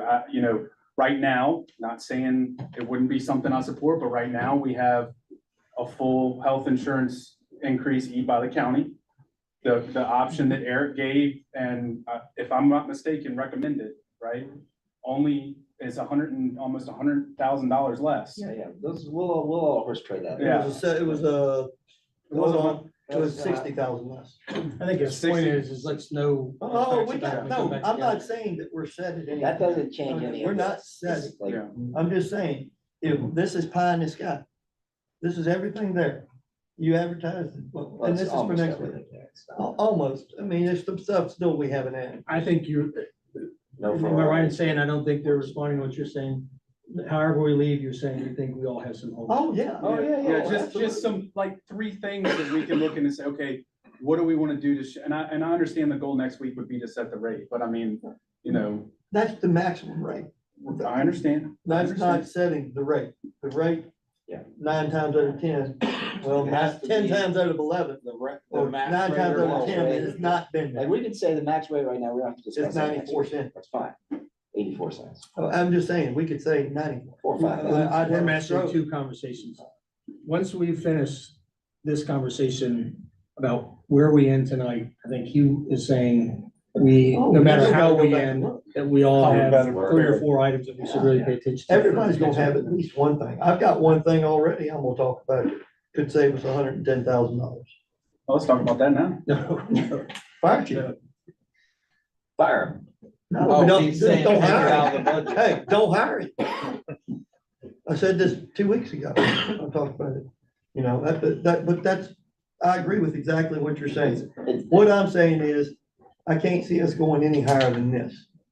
I mean, maybe a little, but not much. Yeah. And I've walked away from this meeting going, oh my God. You know, what are we gonna do? Having worries. This one, we're in pretty good shape. This is If one we of- fully unfunded. This is one of the best budgets I've seen in a long time because we've got, you know, well-funded CIP budget of $8+ million, really good. B, you know, I think everybody worked very hard to come in and bring in a budget that was tight to begin with.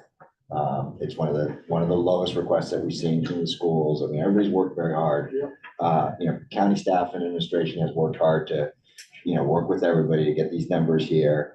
You know, we're facing some very good headwinds in the long run. You know, we've got an assessment coming up and we got additional tax revenues coming in next year.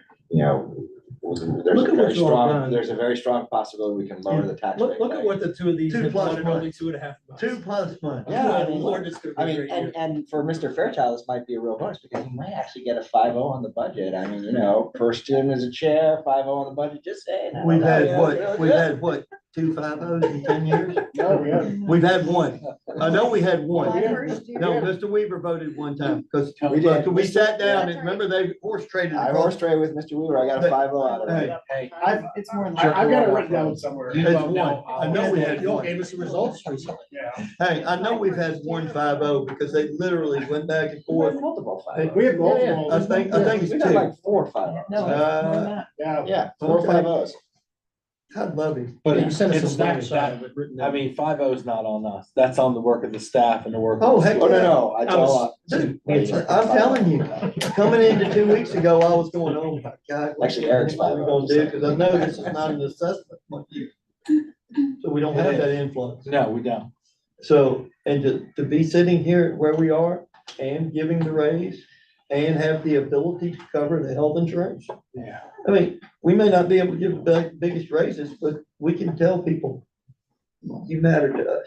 We're not gonna take anything from you. So if I can kind of wrap us for tonight, is there anything about tonight that you all want us to still accomplish or leave it till I next? can't look at his socks. anymore. Advertise the rate next. I can't look at your socks any longer. Oh my God. I just can't. Be glad I don't have my Mona Lisa socks on. Okay, got it. They're American flag socks. You can't. look at those. Oh, is that what they are? I don't. All right. So sounds like we're saying we're gonna set the advertised rate Yep. Next week. Yeah, so in the We board, have to. so in the board package, we'll have materials in there. Again, they're gonna have some blanks in it because we don't know. I mean, probably what we're gonna do at this point, we're gonna probably preload some of this information just to kind of have it in queue, because again, next week, when you all have the budget work session, we're gonna have to kind of finalize all those numbers before that meeting starts. at See, 6 because, o'clock. and hopefully he has the personal property numbers, because Yeah, without those, he said he would have it by the end of the well, week, so. And that's probably gonna be like 2 pennies. if it's a penny, I mean, kind of my, don't even talk to me, I'm paying on my truck that I don't drive. Okay. Think we're done? Motion to adjourn. I will second, I will remake my second. Motion made by Mr. O'Brien, second by Mr. Sheridan. All in favor, say aye. Anybody opposed? Chair votes aye, 5-0. Thank you all. Oh, my gosh. That chair is so pretty. I tried to. I don't know what made me think that. I was like, no, it, don't get me wrong. maybe like you always grab it, and I was like, I know that's his favorite. I'm sorry, I don't know what happened. Well, what is your favorite? Make sure I get it. I like the thin crust a lot. Okay. Just spinach and mushrooms. That was good, yeah.